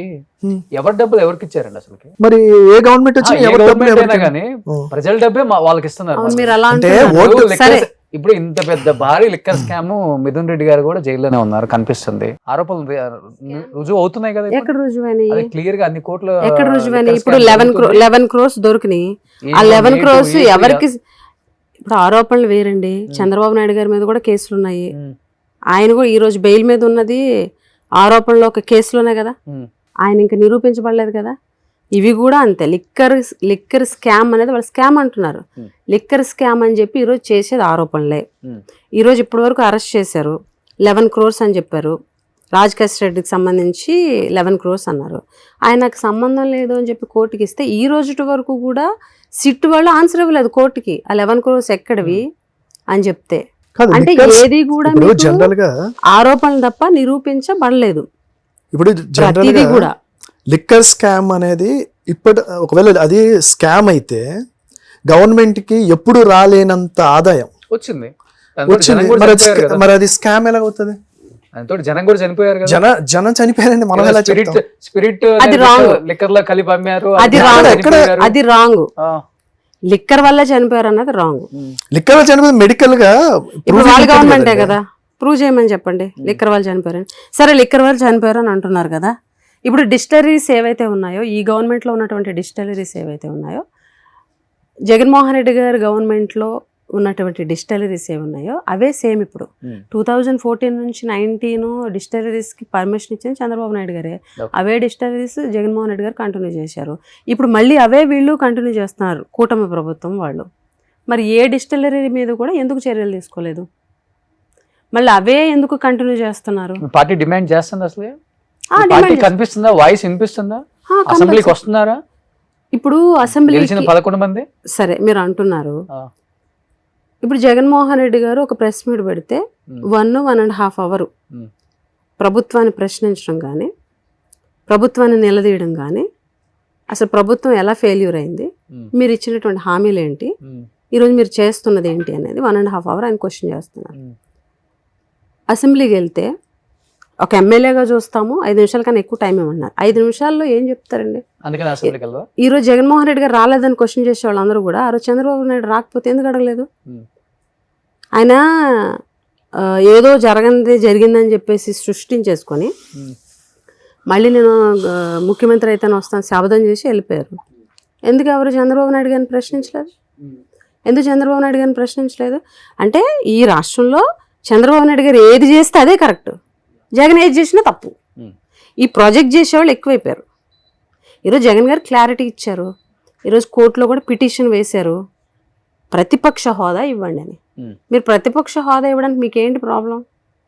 ప్రతిపక్ష హోదా ఇస్తే ప్రజా సమస్యల గురించి ఎక్కువ మాట్లాడే అవకాశం వస్తుంది, ఈ ప్రభుత్వాన్ని నిలదీసే అవకాశం వస్తుంది అన్నది వైఎస్ఆర్ కాంగ్రెస్ పార్టీ వాదన. ఈరోజు కోర్టులో పిటిషన్ ఉంది, మీరు దానికి ఆన్సర్ చెప్పండి. ఎందుకు కోర్టుకు ఆన్సర్ ఇవ్వట్లేదు? ప్రతిపక్ష హోదా ఎందుకు ఇవ్వరు? జగన్ రావట్లేదని అడుగుతున్నారు కానీ ప్రతిపక్ష హోదా ఎందుకు ఇవ్వరు? ప్రతిపక్ష హోదా తక్కువ సీట్స్ వచ్చినా కూడా ప్రతిపక్ష హోదా ఇచ్చినటువంటి చరిత్ర కూడా ఉంది రాజకీయాల్లో. ఈరోజు ప్రతిపక్ష హోదా ఇవ్వరు. ఎంతసేపు జగన్మోహన్ రెడ్డి మాట్లాడకూడదు, పార్టీ వైఎస్ఆర్ కాంగ్రెస్ పార్టీలో ఎవరు మాట్లాడకూడదు. ఎవరెందుకు మాట్లాడలేదండి? లేస్తే గొంతు పొద్దున్న లేస్తే నొక్కకూడదు. సాయంత్రం వరకు మాట్లాడుతూనే గొంతు ఉన్నారు నొక్క కదా. అవును నాని గారు, అవును రోజా మాట్లాడిన గారు, వాళ్ళు అందరి మీద జగన్ తప్పుడు గారు. కేసులు కదా. ఆ, మాట్లాడిన వాళ్ళు అందరి మీద తప్పుడు కేసులు కదా. ఇప్పుడు పేరు నాని గారు పాపం ఏదో తప్పుడు కేసు పెట్టి పాపం వాళ్ళ వైఫ్ని కూడా స్టేషన్కి రప్పించి ఉదయం నుంచి సాయంత్రం వరకు కూర్చోబెట్టినటువంటి సందర్భం. రాను రాను అసలు కక్ష సాధింపు రాజకీయాలు అయిపోతున్నాయి. Red కుటుంబ book. తగాదలు, బుక్కులు Red book రాసుకోవటం. రాజ్యాంగం. అసలు ఇన్ని కోట్ల మంది నమ్మి మీకు ఓట్లు వేస్తున్నప్పుడు అసలు కుటుంబం కోసం బుక్కులు రాసుకుంటున్నాము, మీ మీద మేము కక్షలు తీసుకుంటాం, మేము వచ్చిన తర్వాత మీ మీద కక్షలు తీసుకుంటాం, రప కోస్తాం.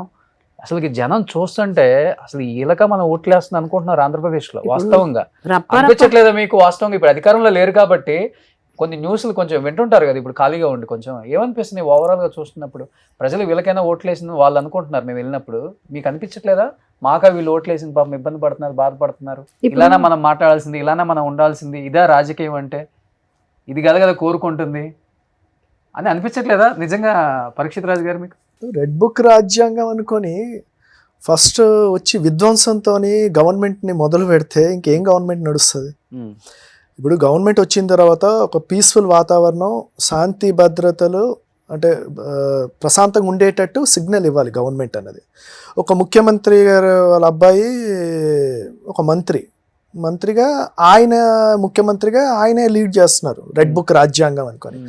ఇది ప్రజల కోసం తెచ్చిన ప్రభుత్వం కాదు, వాళ్ళ కార్యకర్తలు వాళ్ళ తల ఈగోలు తీర్చుకోవడానికి, వాళ్ళ వ్యక్తిగత కక్షలు తీర్చుకోవడానికి ఈ రాష్ట్రం ఒక వేదికగా వాళ్ళు ఇదొక బ్యాటిల్ గ్రౌండ్గా తయారు చేసుకున్నారు. జగన్మోహన్ రెడ్డి గారు ఏం చెప్తున్నారు?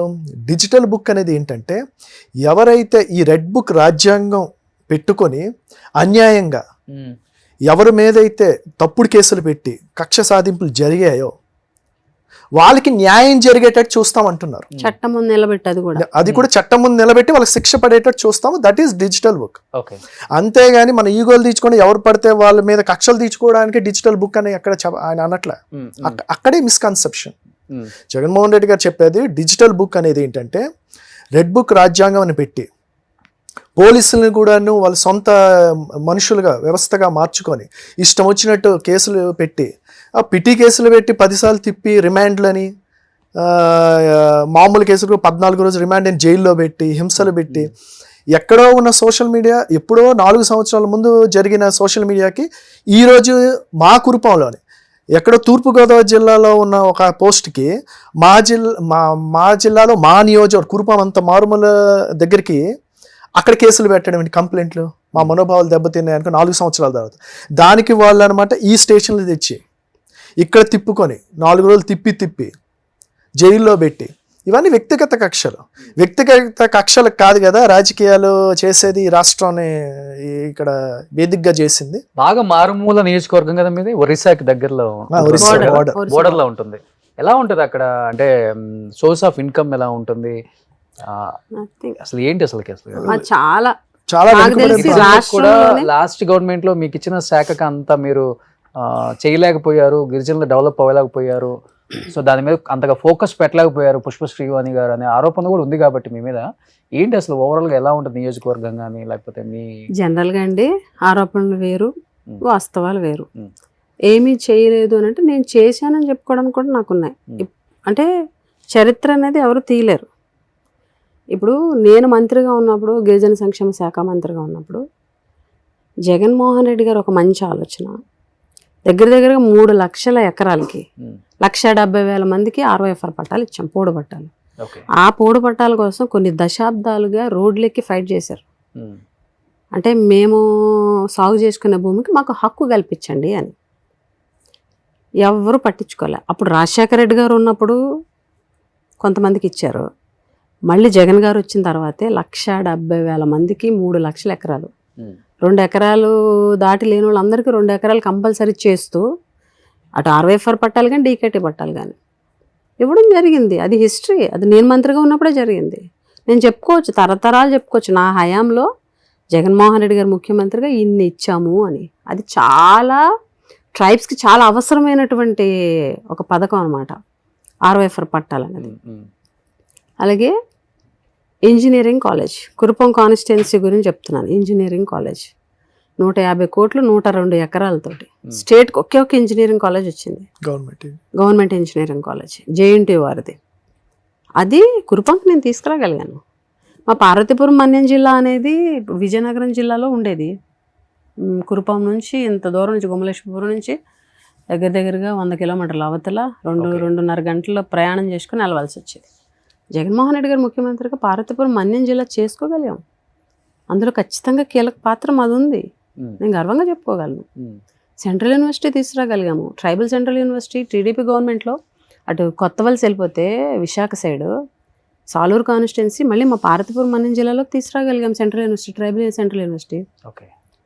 పార్వతీపురంకి medical college, multi speciality hospital. మళ్ళీ ఆ మెడికల్ కాలేజ్ వచ్చి కురుపం కాన్స్టిట్యున్సీలో ఉల్లిభద్ర దగ్గర సైట్ ఐడెంటిఫై చేసాం.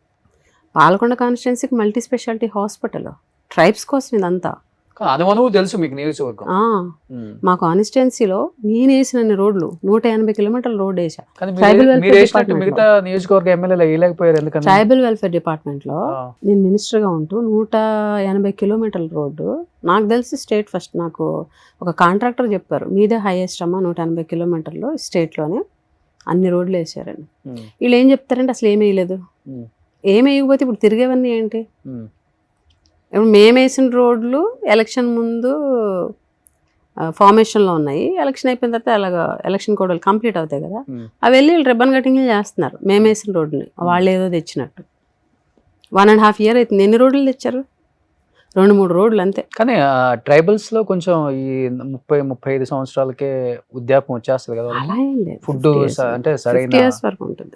50 years వరకు బాగా 50 years వరకు 50కి ఓల్డ్ అవుతారు, ఓల్డ్ అయిపోతారు. అలాగని 8 years 100 years ఉన్న వాళ్ళు కూడా ఉన్నారు. బట్ ఏంటి అని అంటే బయట పీపుల్తో పోల్చుకుంటే చాలా తక్కువ ఏజ్లోనే ఇది అనేది వస్తుంది. అందుకే 50 years, అందుకే 50 yearsకి పెన్షన్ ట్రైబల్స్కి 50 yearsకి అందుకే పెన్షన్. జీవన ప్రమాణాలు అనేవి కొంచెం తక్కువ బయటతో పోల్చుకుంటే మా ట్రైబ్స్లో.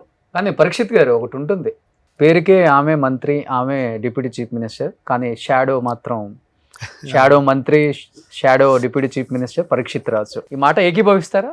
చాలా ఏం లేదు ఆ. అంటే మీరు అంటున్నారు కానీ ఆ. అలాగే ఎప్పుడు అలాంటి ఆరోపణలు ఎప్పుడు రాలా. ఆ. అంటే తను కొత్త కాబట్టి తనతో పాటు ఉండి చక్కదిద్దాలని అనే క్రమంలో ఆ పేరు వచ్చిందా బయటికి, లేకపోతే? అంటే లేదండి, ఫ్రాంక్గా అంటే మీరు బయట కూడా కనుక్కుంటే అలాగెప్పుడు లేదు. నేను అసలు ఎప్పుడు దాంట్లో కనిపించలేదు కూడా. కేవలం ఆమె సైన్లు చేయటానికి, రిబ్బన్ కటింగ్లు చేయడానికి, లేదు, చాలా చాలా శాల్వాలు కప్పించుకోవడానికి మాత్రమే పదవి, పుట్టించే మిగతాదంతా ఆయనే చూసుకుంటారు. అంటే కొంతమంది ప్రతిపక్షం పుట్టించే కానీ నన్ను ఎప్పుడూ చూడలేదు. అండ్ తను చాలా కేపబుల్గా చేసింది నాకు తెలిసి గర్వంగా. ఇప్పటికి కూడా డెప్యూటీ సీఎం అని అంటే గుర్తొచ్చేది ఫస్ట్ పుష్పశ్రీ అని గుర్తొస్తుంది. అంత బాగా, అంత హుందాగా, అంత పద్ధతిగా, ఎటువంటి ఎవరు వేలు చూపించకుండా పద్ధతిగా చేసుకొని వచ్చారు. ఇక ఇప్పుడు ఒక జనరల్ నొటేషన్ లాగా ఎవరెవరో ప్రతిపక్షం వాళ్ళు భర్త, షాడో ఇవన్నీ అంటే మనం దానికి విమర్శలకి అర్థం లేని విమర్శ మనం ఏం చెప్తాం. వాస్తవంగా చూస్తే అంతా ఆవిడ చేశారు. నేను దాంట్లో ఇప్పుడు జోక్యం చేస్తాను. నా వరకు ఏంటంటే పార్టీ అధ్యక్షుడిగా, పార్టీ పదవిలో ఉన్నప్పుడు పార్టీని ఎలా బలోపేతం చేయాలి అంతవరకే నా తనకు పాత్ర. కానీ మంత్రి విషయంలో, ఆవిడ విషయంలోని అసలు పాత్ర లేదు. అసలు సెక్రటేరియట్లోని ప్రిన్సిపల్ సెక్రటరీ చాలా మంది ఐఎస్ నా మొహం కూడా తెలియదు, ఓకే, నా ఫేస్ కూడా తెలియదు చాలా మంది. ఆమె పేషి కూడా ఎప్పుడు రాలేదు. ఫస్ట్ 1 month నాకు కొత్త అని చెప్పేసి నాకు తోడుగా వచ్చేవారు, కానీ ఆ 1 month తర్వాత అసలు పేషీలో కూడా ఎప్పుడు లేరు ఆయన. ఓకే. నేను పేషి ఎప్పుడు కూడా నేను డిప్యూటీ సీఎం తాలూకా అని చెప్పి ఫోన్స్ కూడా అధికారులు చేసిన సందర్భం లేదు. ఓకే. కాన్స్టిట్యున్సీలో పాపం ఎవరైనా కార్యకర్తలు వస్తే, ఇష్యూస్ మీద వస్తే అక్కడ ఉన్నటువంటి కాన్స్టిట్యున్సీలో ఉన్నటువంటి అధికారులకు ఫోన్ చేయడం తప్ప అసలు కలెక్టర్కి కానీ ఎస్పీకి కానీ ఫోన్ చేసిన సందర్భం కూడా లేదు పరీక్షిత్ రాజ్ అనే వ్యక్తి. ఓకే. చిన్న ఏజ్ లో పవర్ ని బాగా ఎంజాయ్ చేశాను అనేది ఎక్కువ ఉంటుందా మైండ్ లో, లేదా ప్రజలకు మంచి చేశాను చిన్న ఏజ్ లో అనేది ఎక్కువ అనిపిస్తుందా మీకు? అసలు ఒక ఆమె ఫ్లోలో ఇంటర్వ్యూలో చెప్పేశారు, పవర్ ని బాగా ఎంజాయ్ చేశాను, ఆ సైరన్లు అది ఇది మినిస్టర్ వచ్చిందని. నా ఇంటర్వ్యూలోనే చెప్పారు, బాగా ట్రోల్ అయింది అప్పుడు. పవర్ అయితే పవర్ ఎంజాయ్ చేసేంత పవర్ ఏముందో చెప్పండి.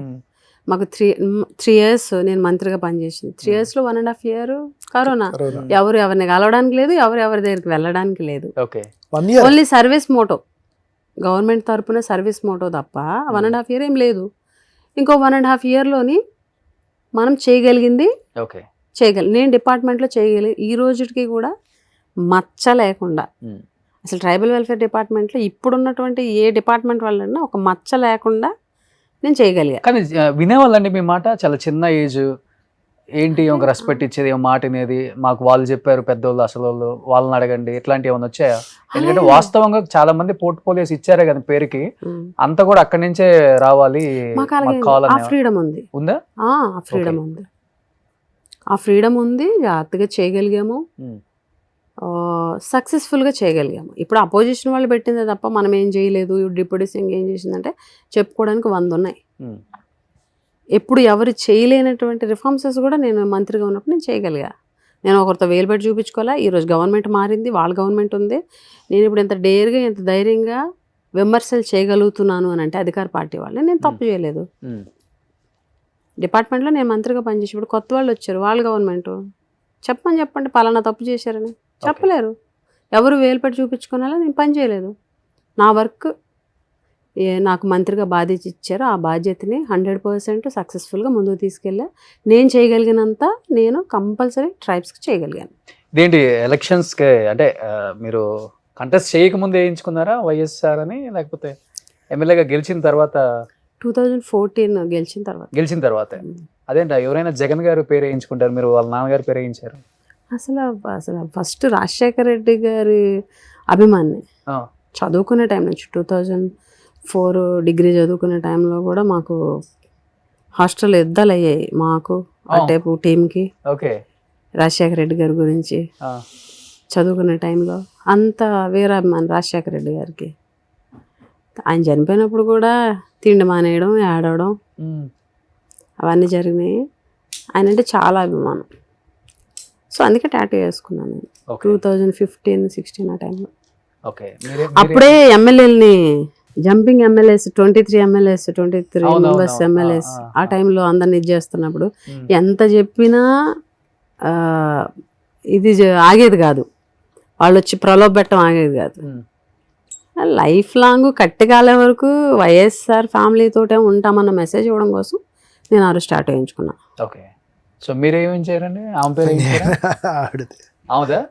మా ఇద్దరం మామూలు జనరల్. అదేంటిది? ఇది పి ఇది పి పరీక్షిత్. ఇది ఎస్ శ్రీవాణి. ఓకే. చూడండి, లవ్ మ్యారేజ్ కాదు, ఒకళ్ళనొకళ్ళు చూసుకొని ప్రేమించుకోలేదు, సినిమాలకు వెళ్ళలేదు, కాలేజీ ఫ్రెండ్స్ కాదు, కామన్ ఫ్రెండ్స్ కాదు. సో 10 daysలో తన లైఫ్లోకి వచ్చారు. సో పెళ్లి తర్వాతే ప్రేమించుకున్నారు ఎక్కువ అండి వాస్తవంగా చెప్పాలంటే? పొలిటికల్ చాలా ఇంకా కొంచెం వచ్చేద్దాం ఈ జోన్లోకి. ఈ జోన్ చాలా మంది తెలియదు కాబట్టి. మ్యారేజ్ తర్వాత లవ్ అనుకోవాలి. అంతేనా? ఓకే. అనిపించిందా ఎప్పుడన్నా ఇతను మనకి కరెక్ట్ లేదా కరెక్ట్ కాదు, కొంచెం టైం తీసుకోవాల్సింది? చాలా మంచి క్యారెక్టర్, ఆ, చాలా మంచి వ్యక్తిత్వం. ఉమ్, మ్యారేజ్ అయిన ఒక 1 yearకి అలాగా ఇంట్లో కొన్ని క్రైసిస్ వచ్చినప్పుడు, ఫ్యామిలీలో ఇబ్బంది వచ్చినప్పుడు ట్యాకిల్ చేసిన విధానం, ఓ, అటు వాళ్ళని ఇబ్బంది పెట్టకుండా ఇటు నన్ను ఇబ్బంది పెట్టకుండా ఎప్పుడు వాళ్ళని బాధ పెట్టలేదు, నన్ను బాధ పెట్టలేదు. ఓకే.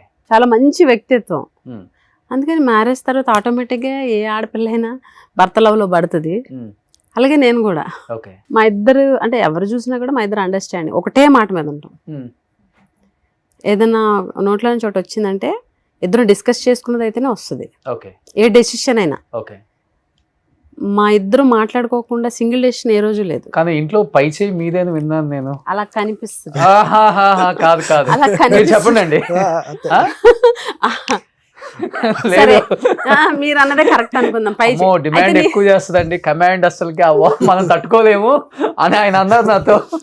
డిమాండ్ కమాండ్ ఏం లేదు కానీ, అంటే నేను కనిపించడానికి కొంచెం ఆయన డామినేట్ చేసినట్టు కనిపిస్తాను కానీ ఇంట్లో ఆయన మాట జవదాటి ఒక్కడు కూడా జరగదు. ఆ? మీరు మా స్టాఫ్ని అడగండి, మా కాన్స్టిట్యున్సీ వాళ్ళని అడగండి. అసలు ఎందుకు మీ ఆయన అడిగితే పోయింది, వీళ్ళందరినీ ఎందుకు? చెప్పండి మీ మాట జవదాటి చెప్పండి. ఫ్రాంక్ గా చెప్పండి. అంతేగా అంతేగా అంతేగా అంతేగా అంటారా? అలా చెప్పకండి, వాస్తవం చెప్పండి. ఏంటండి ఇప్పుడు మీరు కింగ్ అండి. ఇందాక ఏమన్నారు, ఏదైనా కొనుక్కోవాలని నన్ను అడుగుతుంది అన్నారు కదా. ఆ, అంటే మరి అది అయితే ఆయన మాట చెల్లుతున్నట్టే నా మాట చెల్లుతుంది. అడగాలి కాబట్టి అడుగుతాం ఫార్మాలిటీగా. ఆయన వద్దంటే నేను ఏది చేయలేదు ఎప్పుడు కూడా. అంటే బీఎస్సీకి ఏం లేదండి వాళ్ళకి. అంటే వాళ్ళకి ఒకటి తెలుసు, మన మన అనువు చదివేస్తారు జనరల్గా. అంటే నేను అబ్జర్వ్ చేసింది. ఇప్పుడు ఆవిడకి ఏంటంటే వద్దన్నాం అనుకోండి, అదేంటి మొహం డల్ అయిపోయి ఇక్కడ సైలెంట్ అయిపోతారు. ఆ సైలెంట్ అయిపోతే ఎలా ఉంటుందంటే ఒక సైలెంట్ ఆటం బాంబ్ లా ఉంటుంది, ఇల్లంతా కూడా నిర్మానుష్యంగా ఉంటుంది. సో మనం ఏం చేస్తాం, అందరం ప్రశాంతంగా అందరూ సంతోషంగా ఉండాలి అంటే ఏ కాంప్లికేషన్ ఏం రాకుండా చూసుకోవాలి. ఇంట్లో ప్రశాంతంగా ఉంటాయి కదా, మనం ప్రశాంతంగా ఉంటాం. అలా కాదు, డామినేషన్ ఎవరిది అని అడిగారు, మీరు అది చెప్పండి. అసలు మీరు ఏంటంటే గట్టిగా అడుగుతారా, ఆయన ఎట్లా చెప్తారు? డామినేషన్ నేను అలా కనిపిస్తాను. మీరు చెప్పొద్దు అన్నట్టుంది అది. చెప్పండి, ఫ్రాంక్ గా చెప్పండి. డామినేషన్ అంటే నేనే డామినేషన్ అంటే నేను డామినేట్ ఏం చేయను, తను ఏం చేయాలో సర్లే అనుకొని చేయనిస్తాను. ఓకే. కానీ కొన్నిసార్లు ఒక పాయింట్ వస్తాయి కదా, మనం ఒక్కొక్కసారి సీరియస్ అయ్యి నిలబడతాం కదా నువ్వు అని అన్నప్పుడు, అప్పుడు నాదే నిలబడుతుంది. ఇప్పుడు అర్థమైందా మీకు? కానీ జనరల్గా అయితే తనదే ఆవనిస్తాం. అది గోండి. ఏదైనా ఆయన కానీ పర్మిషన్ నువ్వానైనా అంటే లేదు నేను ఇది అని ఎక్కడో ఒక టైంలో వస్తాయి కదా, ఓకే. వచ్చినప్పుడు మాత్రం నా మాటే నిలబడుతుంది. తిట్టుకుంటారు ఎప్పుడన్నా? లేదు, అస్సలకి ఇప్పటి వరకు కూడా తిట్టు కూడా ఉండదు. గొడవ అంటే కొట్టుకుంటారు. తిట్టుకోవడమే లేదండి, మీరు కొట్టుకోవడం దాకా వెళ్తున్నారు. కొంతమంది తిట్టుకోవాలి, కొట్టుకుంటారంట. భార్య భర్తల్లో ఎక్కడైనా గొడవలు వస్తాయి, ఒకళ్ళు కొంతమంది కొట్టుకుంటారు, కొంతమంది అరుచుకుంటారు. ఆ రెండు ఉండవు. మా గొడవ ఎలా ఉంటది అంటే అంటే సైలెంట్. ఓకే. ఒక రోజు మాట్లాడుకోం అంతే. అంతే అంతే. మళ్ళీ సెకండ్ ఎవరు వెళ్తారు ఫస్ట్? కొన్నిసార్లు నేను, కొన్నిసార్లు తను. అంతే. ఎక్కువ సార్లు తను. నేనే ఎక్కువ. అట్లయితే మీకు ఓటేస్తానండి నేను. ఎక్కుతాను. ఇలా అర్థం చేసుకునే వైఫ్లు ఉండరు పాపం. మాట్లాడడం మానేస్తాం, అతనే రావాలి అని చెప్పి అనుకునే వాళ్ళు ఎక్కువ మంది. అసలు ఆయన మాట జవదాటి చేసే పని ఉండదండి. ఏదైనా నాకు కావాల్సింది నేను చేసుకోవాలంటే బతిమలాడుకోను ఏదో ఒకటి చేసైనా ఒప్పించుకుంటాను, కానీ ఉమ్, వద్దు అన్నకు మాత్రం చేయలే ఏ పని ఎప్పుడు. ఓకే. ఇది మాత్రం మీకు చెప్పగలను. కానీ చూసే వాళ్ళకి మాత్రం నేను డామినేటెడ్ గానే కనిపిస్తాను ఎవరైనా జగన్ గారు కూడా అని ఉంటారు కదా. అలా జగన్ గారు కూడా అంటారు, ఆయన కూడా అన్నారు. అంటే మామూలుగా ఇప్పుడు మనం అనుకున్నట్టే అంటారు. పరీక్ష అంటే ఏంటి వానమ్మే కొంచెం నీకంటే స్పీడ్ కదా, నువ్వు కొంచెం కామ్ కదా అని అంటుంటారు. అంటే మాట తీరు ప్రకారము ఇప్పుడు యాక్టివ్గా మాట్లాడడంలో నేను యాక్టివ్గా అనిపిస్తాను. నేను అనేది ఇంట్లో విషయం మాట్లాడుతున్నా, ఇంట్లో ఆయన మాట చెల్లుతుంది. ఓకే. మీరు ఎవరైనా అడగండి కాన్స్టిట్యున్సీలో కానీ మా స్టాఫ్ని కానీ, ఓకే. అమ్మగారు మాట చెల్లుతుంది బాబు మాట చెల్లుతుంది అని అంటే బాబే ఓకే. Final decision. అదే చెల్లుతుంది, బట్ నేను ఇంటర్ఫియర్ అవ్వను. కాకపోతే లేడీస్ అన్నాక కొంచెం డబడబా ఉంటారు కదా, అంటే తను చేయాలనుకున్నది చేస్తుంటారు. ఒక పాయింట్ వస్తుంది కదండి, మనకి నచ్చలేదు అనుకోండి, వద్దు అని అన్నప్పుడు అవును కాదు అనే దగ్గర నేను మరీ స్ట్రాంగ్ గా లేదు అని అంటే నా మాట చెల్లుతుంది. మీరేం చదువుకున్నారు? నేను ఎంఏ అండి. తిను మీ లైఫ్ లోకి రాకముందు చాలా ప్రపోజల్స్ వచ్చి ఉంటాయి కదా, ఒక్కటి కూడా లేదు. బాగుంటారు కదా. అలాగే లేదండి, ప్రపోజల్స్ ఏం రాలేదు. నేనే బాగుంటాను, అలాగే ఇప్పుడు ఆ కాన్సెప్ట్ లేదు. ఏంటండి? నేను ఉన్నప్పుడు అడిగితే అలా మీరు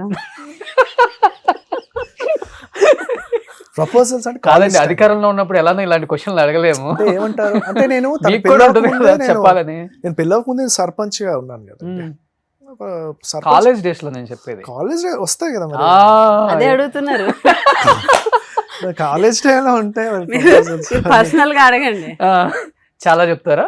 ఏమో చెప్పొచ్చు. కాలేజ్ టైం అడిగితే చెప్పలేరు కదా. ఇప్పుడు కాలేజ్ టైంలోని ఇప్పుడు మనం ఏంటంటే ఒక బాధ్యత గల పొజిషన్ లో ఉన్నాం, అప్పుడు అవన్నీ ఉండవు కదా.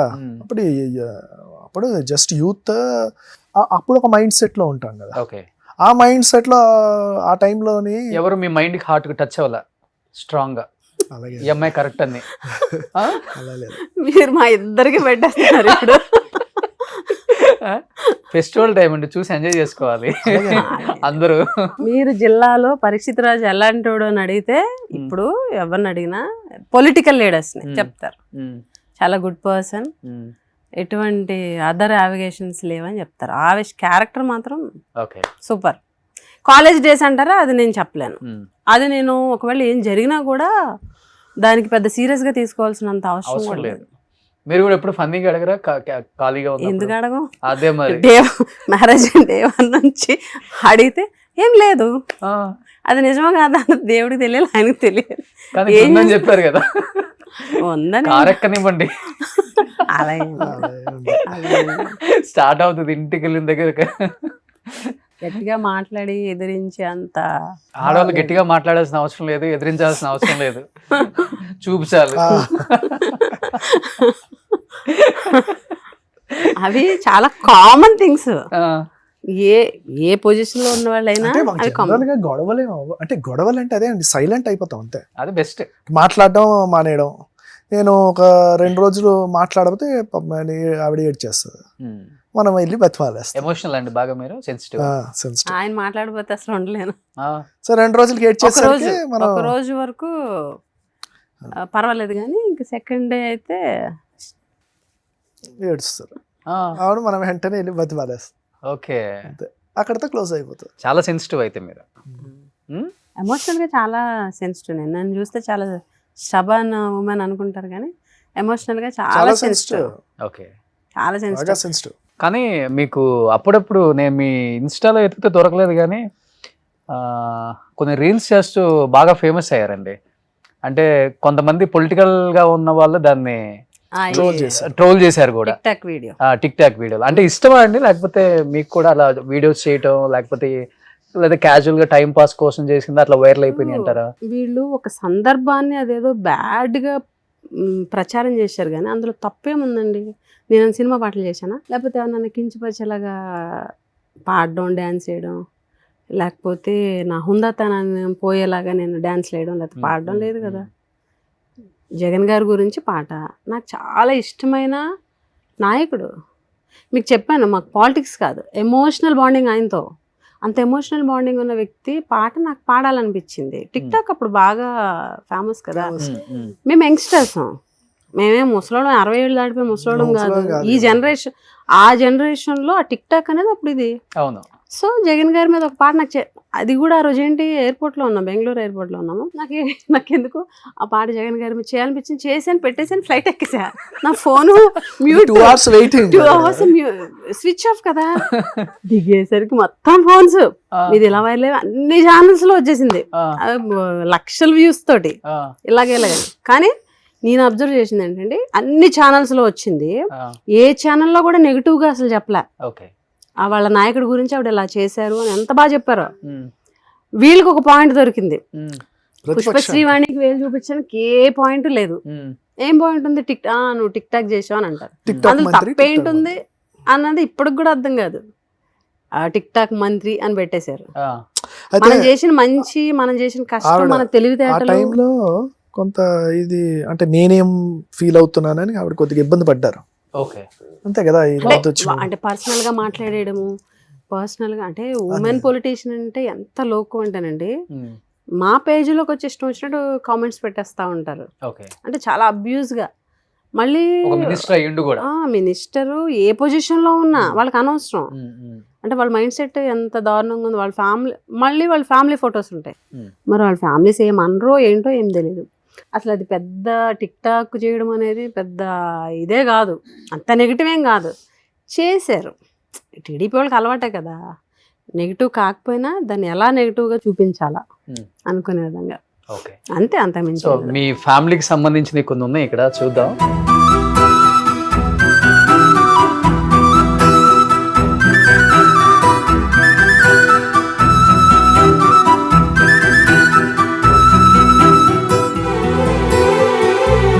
నాన్నగారా? ముగ్గురు అమ్మాయిలేనా? ముగ్గురు అమ్మాయిలు, ఒక కొడుకు. లాస్ట్ చిన్నాడు. ఓకే. మీకు ఇంత పర్సనల్ ఎలా వచ్చినాయి? మా టీం తీసారు ఎక్కడి నుంచో.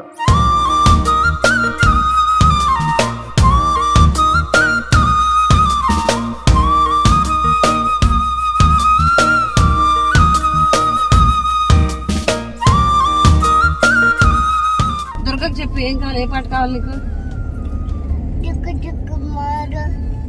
ఏం పాట, ఏ పాట కావాలి చెప్పు. గిరగిర తిరుగుతుంది ఫ్యానా, జగన్ మామ సాంగ్. కార్ లో అవే సాంగ్స్ వింటూ ఉంటాం కదా, అక్కడ కార్ లో ఉంటది, సో అవే వింటారు తను. జగన్ సార్ అంటే ఎంత ఇష్టం అంటే, జగన్ మామ కనిపిస్తే చాలా ఇష్టం. అంటే పుట్టిన దగ్గర నుంచి ప్రతి ఇయర్ ఎవరి బర్త్డేకి వెళ్తుంటాం, ఎత్తుకుంటారు. మన బర్త్డేకి, లాస్ట్ ఇయర్ బర్త్డేకి వెళ్ళినప్పుడు, అంటే తను ఎంత పర్టికులర్గా జగన్ గారు అంటే కనెక్ట్ అయిందంటే మాకులాగే. లాస్ట్ టైం బర్త్డేకి వెళ్ళినప్పుడు కొంచెం ఎదిగింది కదా, తీసుకెళ్ళాము, ఫోటో తీసాము, వచ్చేసాము. బయటకు వచ్చిన తర్వాత మమ్మీ జగన్ మామ నన్ను ఎందుకు ఎత్తుకోలేదని అడిగింది. అంటే అంత ఎమోషనల్ కనెక్ట్ అయింది తను కూడా. ఫస్ట్ పుట్టినప్పుడు, తర్వాత బర్త్డేకి 2 బర్త్డేస్కి ఎత్తుకున్నారు. థర్డ్ బర్త్డేకి వెళ్ళినప్పుడు, ఫోర్త్ బర్త్డేకి వెళ్ళినప్పుడు బయటకు వచ్చిన తర్వాత మమ్మీ జగన్ మామ నన్ను ఎత్తుకోలేదండి. అమ్మ నువ్వు ఎదిగావు కదరా అందుకనే ఎత్తుకోలేదు అని చెప్పాల్సి వచ్చింది. అంత ఎమోషనల్ కనెక్షన్. దెబ్బ తగిలినప్పుడు కూడా వీడియో చేసింది, ఏడ్చింది సార్కి దెబ్బ తగిలినప్పుడు. అంటే టీవీ ఎప్పుడు ఆన్ అయ్యి ఉంటది కదా అండి, కార్ లో ఉన్నప్పుడు పార్టీ పాటలు మేము ఎప్పుడు జగన్ సార్ జపం చేస్తుంటాం కాబట్టి తనకు కూడా వచ్చేసింది అది. టీవీలో కూడా అవే చూస్తూ ఉంటాం, సాక్షి, జగన్ సార్ జగన్ గారు వీడియోస్ చూస్తుంటాం కదా, అందుకే ఎమోషనల్ కనెక్ట్ అక్కడే ఉంటది, అక్కడే తిరుగుతూ ఉంటది కదా, అవే కనెక్ట్ అవుతా ఉంటాయి. ఓకే, నెక్స్ట్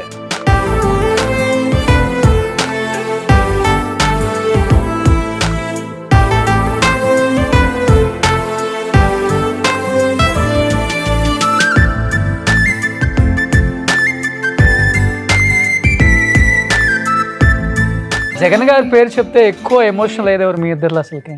ఏ టైంలో ఎక్కువ ఆయన తలుచుకున్నప్పుడు ఏడుపు అనిపించింది? అంటే దెబ్బ తగిలినప్పుడా, లేకపోతే ఓడిపోయినప్పుడా, లేకపోతే ఫస్ట్ పాదయాత్ర చేసినప్పుడా? నా రిజల్ట్ అర్థమైపోయింది నాకు. మాకు ఎప్పుడైతే 2 మండల్స్ హార్ట్ అనమాట, అక్కడ ఎప్పుడైతే ఇంకా వదిలేసి స్టేట్ ఏమవుతుంది, ఇదేమవుతుంది అని అలా చాలా స్టబన్గా ఈవినింగ్ వరకు ఉన్నా. ఎంతమంది వచ్చినా మా వాళ్ళందరూ వచ్చేస్తున్నారు, బాబు ఎలా ఉన్నారు, అమ్మ ఎలా ఉన్నారు అని వచ్చేసారు. మేము ఎలాగో ఉంటామని చూస్తే మేము చాలా ధైర్యంగా ఉన్నాం. But evening Jagan sir press మీట్లోని ఏం జరిగిందో అని ఒక ఆయన కళ్ళల్లో నీళ్ళు బాధ. కనిపిస్తాయి చూడండి, బాధ. అప్పుడు మాత్రం బాగా ఇంకా ఎక్కిపెట్టి ఏడ్ చేశాను నేను. ఆ వీడియో చూస్తూ ఏడ్ చేసి అందరూ ఉన్నారు, మా వాళ్ళందరూ ఉన్నారు. అప్పుడు వరకు అంత ధైర్యంగా ఉండి కార్యకర్తలకు అంత ధైర్యం చెప్పాను నేను. ఇంకా ఆయన అలాగా ఎమోషనల్ చూడగానే వచ్చేసింది అనమాట, అంత ఎమోషనల్ కనెక్షన్. ఎప్పుడైనా వెళ్ళినప్పుడు సార్ని పలకరించినప్పుడు అంతమందిలో గబుక్కుని మనం అందరిలో ఉన్నప్పుడు మన వైపు చూడకపోవచ్చు, చూసినా మనం ఒక్కొక్కసారి మనం చూసినా కూడా కనిపించరు ఎదుటోళ్ళు, వేరే ఆలోచన. ఒకవేళ మనం విష్ చేసిన విష్ అందుకోకపోయినా, మనం పలకరించిన గబుక్కుని వేరే వాళ్ళతో మాట్లాడి వెళ్ళిపోయినా వచ్చి ఏడు చేస్తా, సార్ ఈ రోజు నన్ను పలకరించలేదు, ఈ రోజు నేను విష్ చేశాను సార్ అందుకోలేదు అని ఇంటికి వచ్చి ఏడుస్తా.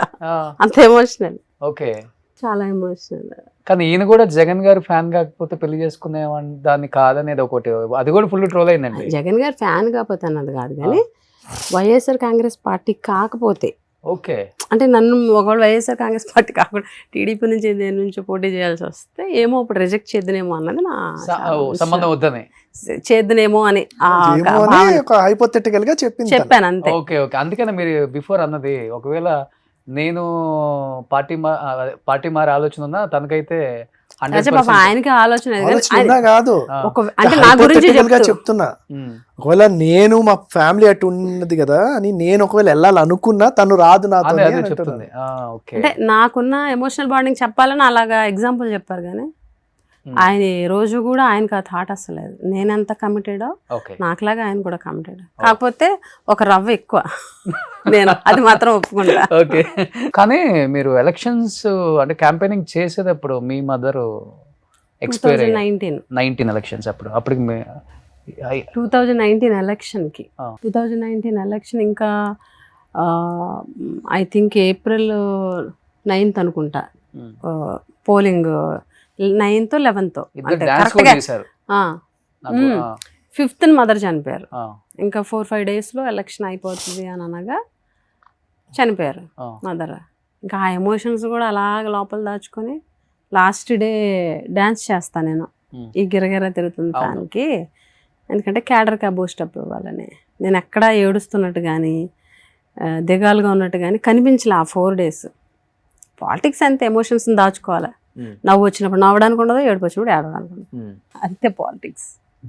ఆ ఎమోషన్స్ కూడా అలా దాచుకొని డ్యాన్స్ చేసి క్యాడర్కి ఉత్సాహం తీసుకొచ్చి 2019 జస్ట్ 5 days ముందు చనిపోయారు. Health issue. ఇదేంటి అసలుకి? అమృత భూమి అని ప్రకృతి వ్యవసాయం మీద ఒక అవేర్నెస్ కల్పించేటువంటి చాలా గ్రేట్ ఫిల్మ్ అది. అందులో టీచర్ పాత్ర, ఎలాగో టీచర్ కాబట్టి కనెక్ట్ అయ్యా. టీచర్ పాత్ర అంటే చేశాను. సో యాక్టింగ్ ఇంట్రెస్ట్ మీకు నార్మల్గా, లేకపోతే ఇంట్రెస్ట్ అనేం లేదు, ఒక మెసేజ్ ఓరియంటెడ్ కాబట్టి. అప్పుడు ఆవిడ డిప్యూటీ సీఎం, సో అప్పుడు ఆవిడకి ఫాలోయింగ్ కూడాను అంత బాగుంది. సో ఒక ప్రకృతి వ్యవసాయం మీద అలాంటిది చేస్తే మన వాళ్ళు ఒక 10 మంది ఇన్స్పైర్ అవుతే అదొక మంచి కార్యక్రమే కదా, చేయాలి. అది వాళ్ళ సోషల్ రెస్పాన్సిబిలిటీ కదా. మనకి ఒక ఫాలోయింగ్ ఉన్నప్పుడు దాన్ని మంచి రూపంలో యూస్ చేయడం అనేది that's the best thing you can do. అవును. సో అదే చేశారు అప్పుడు. సో మీరు కూడా యాక్సెప్ట్ చేసేసారు దాంట్లో? నేను కూడా ఉన్నాను. యాక్ట్ చేశారు ఆయన కూడా. నా మీద ఆయన పాత్ర ఇంకా బాగుంటుంది, నా మీద చాలా బాగా యాక్ట్ చేస్తారు అందులో. ఓకే. ఆ మూవీలో సినిమాలు చూస్తుంటారు ఇద్దరు? చూస్తామండి. ఇప్పుడు ఓజీ రిలీజ్ అయింది, చూసారా? లేదు, చూడలేదు. చూడలేదు, చూడం కూడా. అదేంటి అట్లా అంటారు? పాలిటిక్స్ వేరు, సినిమా వేరు. అవును, పొలిటికల్ ఇప్పుడు వచ్చేసరికి పాలిటిక్స్ వేరు, సినిమా వేరు. కానీ అక్కడ అలా లేదుగా, పాలిటిక్స్ సినిమా ఒకటేలాగా అయిపోయింది కదా. ఎప్పుడైతే పాలిటిక్స్ సినిమా ఒకటయిందో అప్పుడు ఆటోమేటిక్ అది పాలిటిక్స్ అవుతుంది. ఈ రోజు పాలిటిక్స్ వేరు, సినిమా వేరా? జగన్ గారు ఉన్నారు, బాలయ్య గారు అభిమాని అంటుంటారు. ఇప్పుడు పవన్ కళ్యాణ్ గారు పాలిటిక్స్ సినిమా వేరా? ఇప్పుడు కాదు, ఇప్పుడు రెండు ఒకటైపోయాయి కదా, ఇప్పుడు ఒకటిగానే ఉంటుంది. సో అందుకని చూడరా? మరి అది పాలిటిక్స్ అయిన తర్వాత ఎందుకు చూస్తాము? ఎందుకు చూడాలి? చూడండి. ఎవరు ఫ్యాన్ అసలు మీరు? నేను చదువుకునే టైంలో అయితే మళ్ళీ పవన్ కళ్యాణ్ గారి ఫ్యాన్. నేను ఒక ఇంటర్వ్యూలో కూడా చెప్పాను. అవునా?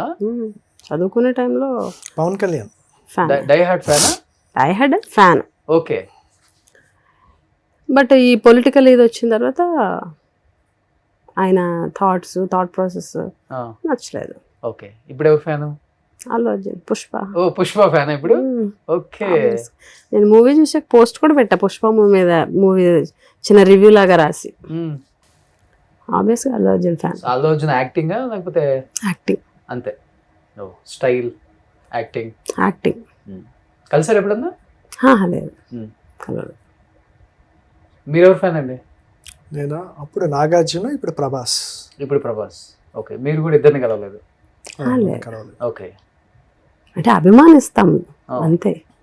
అభిమానం అంటే మా పొలిటికల్ బిజీ మీకు తెలియదేముంది. అంతే అంతే అంతే. కానీ నేను ఇది బన్నీకి పంపుతాను మీరు చెప్పింది, ఎస్పెషల్లీ ఆ క్లిప్. తప్పకుండా. నేను పుష్ప డైలాగ్ కూడా చాలా సార్లు చెప్పాను. ఒక్కసారి చెప్పారా ఇప్పుడు?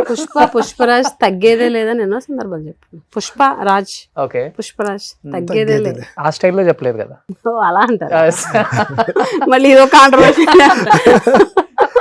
పొలిటీషియన్ సైడ్ సినిమా డైలాగ్ చెప్పి ఎలాగన్నారు? తప్పే ఉందండి.